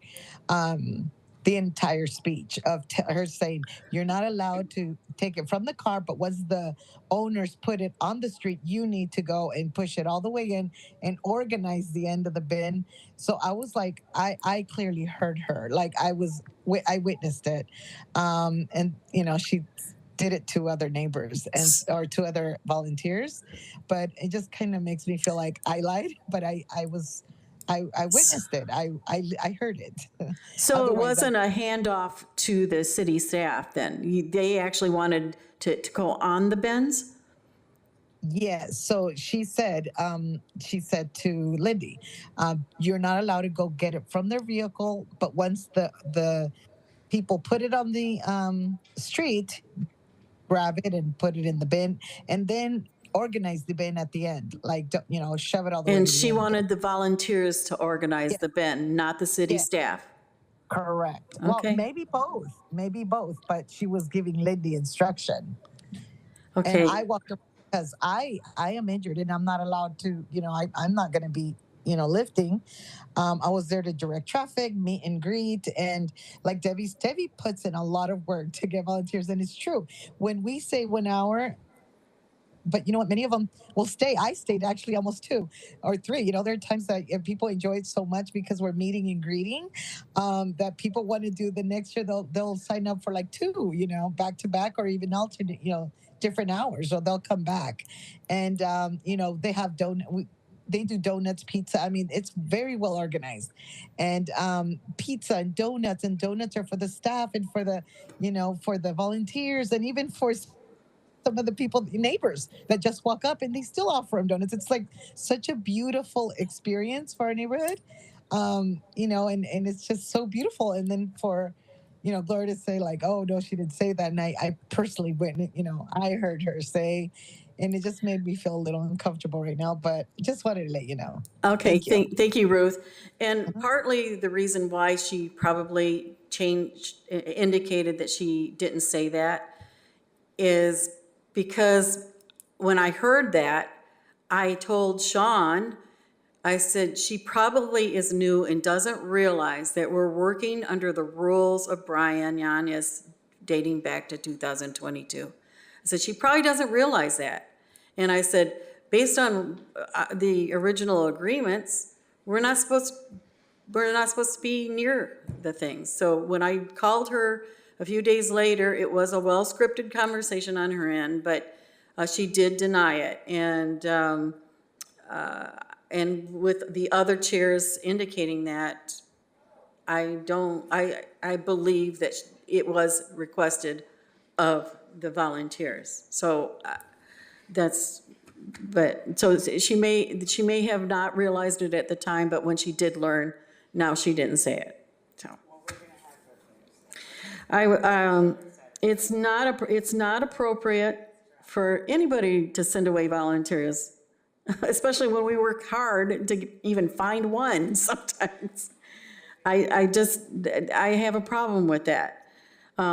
We can always find something for him to do, even if it's just to make music, you know? I was told by someone that these changes are on the website.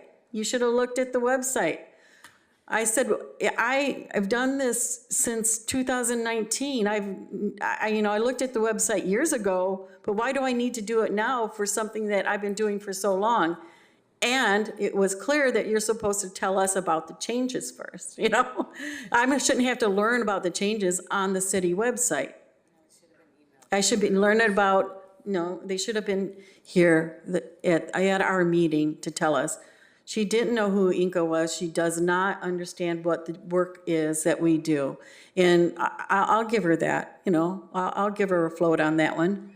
But don't disrespect us and tell us we're throwing parties at the picnic table, so to speak, because we're not. We're there trying to build rapport.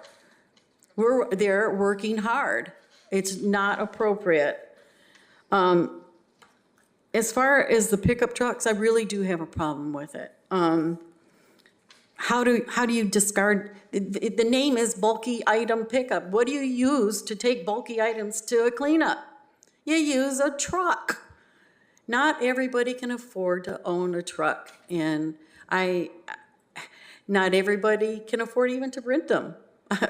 But not everybody has the luxury of knowing somebody who has a truck that'll be willing to lend it. So we're supposed to be keeping our city clean. Why are we putting such restrictions on it to make it more difficult?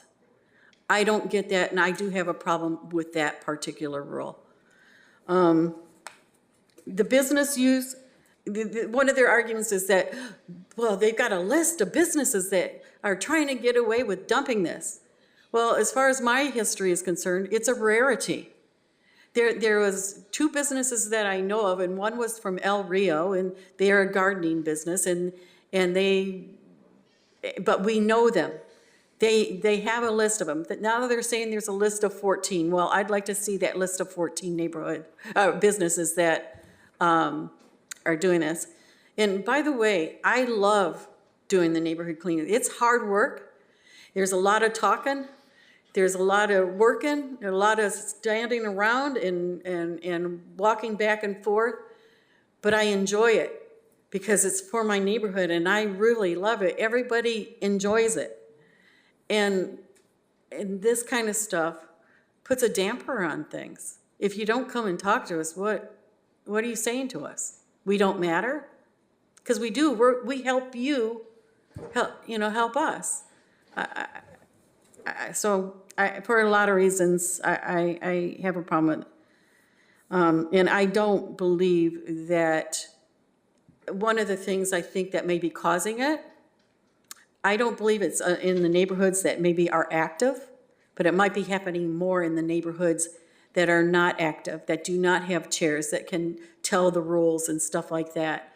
So I think it might be happening in those neighborhoods more often, and maybe the reason why there's an alleged influx of businesses trying to dump their stuff, thinking that they're going to get a freebie. So there's got to be a reason why they believe that there's an influx of it. So what are the reasons for it? Is it because of the neighborhoods that do not have chairs that can talk to their residents? I don't know. Could I make a couple of recommendations on that? So prior to the meeting of getting the city over here to talk about the dumpster is the do's and don'ts for the volunteers, the city employees, as well as the individual customers that are dropping off this trash.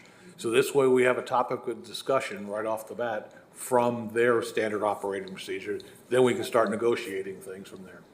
Perfect. Then we can move on and just have them come in and a conversation. You want to talk in your mic so we can hear you? then don't. No, nobody can hear you. So, let's see.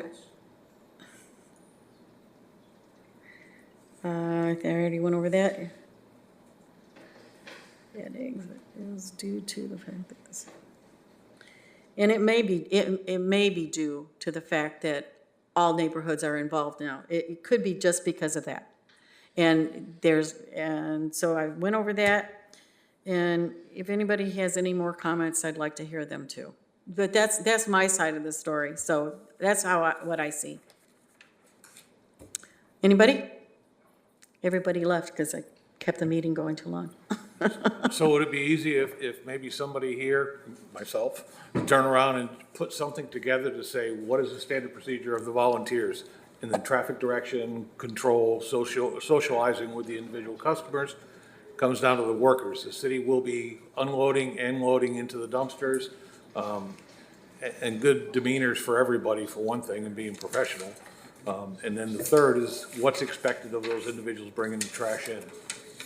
And this way, if we collaborate together, everybody's on the same sheet of music throughout the entire year, there will be a standard flyer at everybody's meeting. But if they put it in writing, then that's the way it is. I want to have a valid discussion, because they're going to know they already know, because I've already talked to them about my feelings about it. They felt that because I work in my own little bubble in my neighborhood, I don't know what goes on in other neighborhoods. And I told them, I said, excuse me, but I volunteer for a multitude of neighborhoods. And I have been a party to that in multiple neighborhoods. And then once it got, then I went higher, just to give a heads up to the boss. It now isn't, I'm working in my own bubble, but now that I volunteer for other neighborhoods, but it isn't for all of them. So I don't know what's going on because I didn't volunteer for all of them. So I just want you to know, I'd like for them to come and have a conversation. They know what the issues are, but you're right. It's probably fair if we did that. Go ahead. We got Deborah. Yeah, I don't want to keep going on over this because I am in agreement that we need to go ahead and have them here so we get clarification, just so we can improve and move on with this. One person said, I'm listening to what they're saying, so I went onto the City of Oxnard webpage, 2025 neighborhood bulky item drop-off, and it says page not found. So if there's any changes, how can I find it if it says page not found? Well, I found it today, so it must be they're having problems right now. Okay. So. Is that the person with the hand raised? Who is it? I don't know. I can't. It doesn't have a name. I can't see it. I don't have it on this screen here. I see Noemi's hand raised again. I think there might be somebody else. Do you want to take the remaining questions, or are you still? Huh? Do you want to take these questions, or I just don't know where we are in the conversation. I don't want to cut you off. Whose question? There are two people with their hand raised to give comments. Should we take those, or were you? I didn't want to cut your thought off. Oh no, I'm done. I've talked way too much. So go ahead and let them speak. Noemi, go ahead, and then we have a caller ending in 259. So I will, after Noemi speaks, we'll have you speak.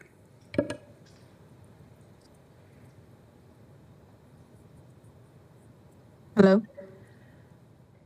Hi, Naomi. Hi, sorry, Noemi from Cyprus again. So yeah, I just wanted to add that this neighborhood bulk pickup thing is very, very valuable.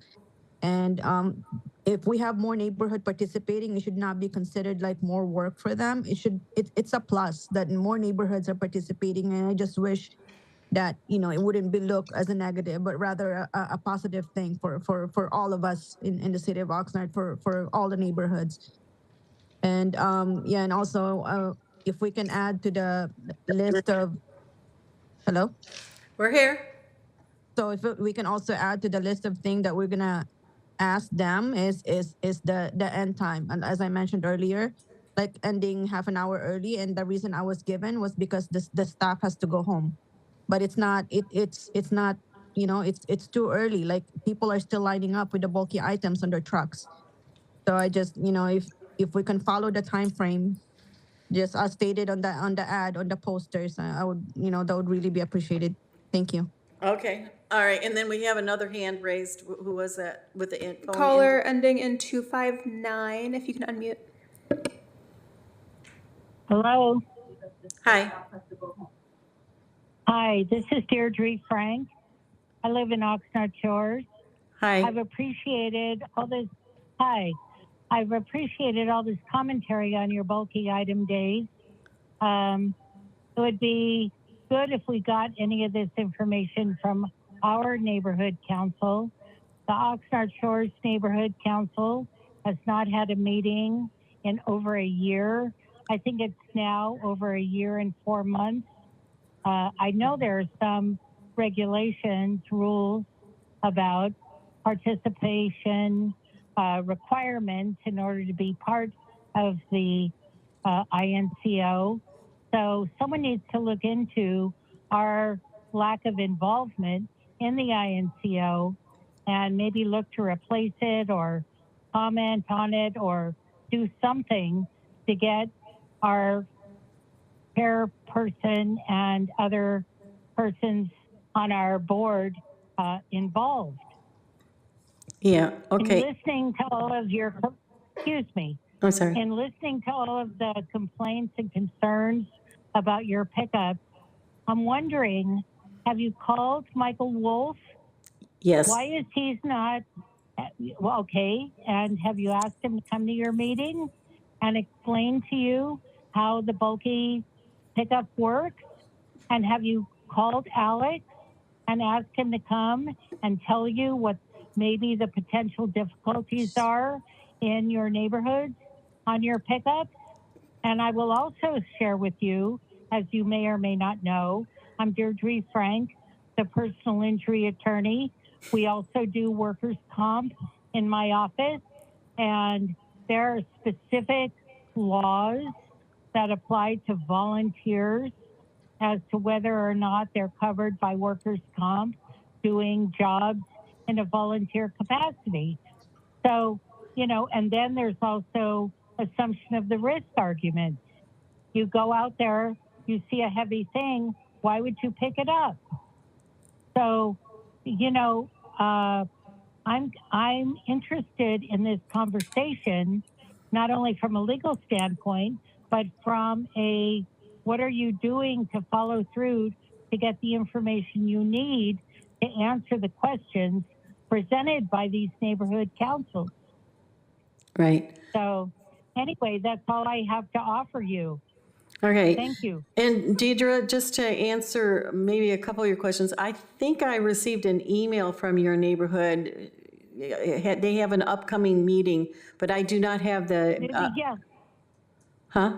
It's over a year. We haven't had an election meeting. Okay. It's been over a year. We're now in July. I think the last meeting we had was All an right. election meeting because prior to that, we had no meeting. We have The to keep only the meetings subject we have to, are we got to keep the subject to neighborhood cleanups. We can't be talking about your neighborhood. I and the just thought I'd neighborhood help you. cleanup is, I appreciate that, honestly. Uh-huh. But on neighborhood cleanup, we don't have any notice of neighborhood cleanup because we have no neighborhood council meeting. And Okay. our last neighborhood council meeting was an election meeting in 2004. I want to say it was March. I could be off by a month. So that's over a year, and now we're in July.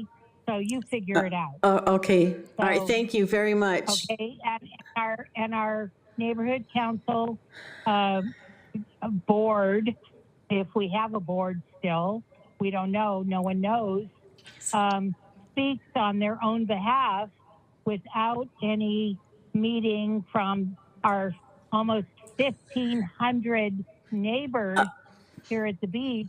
We No one has had really have a to keep voice it to the on cleanups. We anything. cannot be talking about your neighborhood I meetings. understand. Yes, well, I appreciate the fact that you allowed the prior speakers to speak for almost 15 minutes. I'm I've been not sitting here saying on you the can't phone speak. You just waiting. got to stay on subject. You're off subject right now. That's I'm all. on the subject. We're on the subject of neighborhood cleanup. So it seems that the only time we have a meeting is for an election meeting and a notice that comes to us on a neighborhood cleanup. And that is totally inadequate as far as representation on the INCO. Okay, well, we'll look into it for you. Thank you very much for listening. All I'm right. finished. Thank you so much. All right. Okay, good night. Night. Good night. Good night. Thank you. Okay. I think it's getting late, so if we can, let's wrap this baby up. And I'm sorry I was a little long-winded, but I had a lot to say. Anyway, so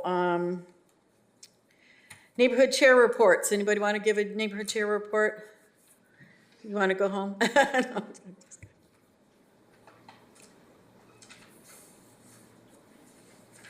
Hi, I'll do it really quick. Sandy from Rio. Lindo, we did have our meeting on June the 5th. We had an election. I'm still the chair.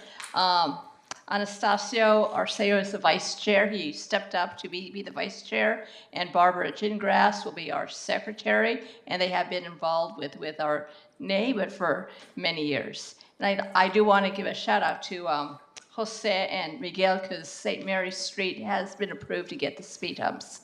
So, thank you. Thank you. Anybody else? Anybody? No? No more? None here? Oh, got one more. Paul? All right, good evening, folks. Paul Schnabelin, River Park. We had our election meeting last month on the 11th. Thanks for the folks from the executive board that came to observe the election. I am happy to say we have a full board thanks to the meetings. I'm not sure what we did this time to get everybody to show up, but we did it, and we're glad about that. Our next meeting is going to be August 16th. That is a Saturday. We're going to be out in Crescent Park, taking advantage of the nice summer weather and giving people a chance to meet the new executive board members and talking about other things that we're going to figure out between now and then. Thanks. Okay, thank you, Paul. Okay, is anybody else want another neighborhood reports? Okay, with that, let's move on to, I know what it is. What is it? Oh, executive board reports. Does anybody have an executive board report? No? Yeah? Oh, no, I don't either, because I already said it all. So let's move on to item H, future agenda items. Does anybody have any recommendations for future agenda items? I was wondering if we could get Michael Wolf to come here. Sorry, I was wondering if we can get possibly Michael Wolf to come in here and talk about our park improvement projects covered by our Quimby Fund, a progress report where we're at. Who's going to, when they're going to start these improvements.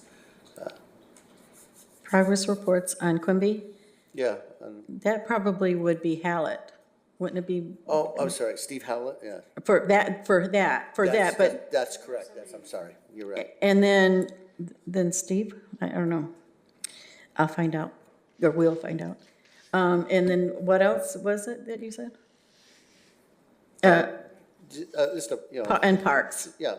But he would be able to talk about parks too. Anybody else? Anything? Okay. All right, let's move on. Without objection, I adjourn this meeting. Or we adjourn this meeting, whatever. Take it, adjourn.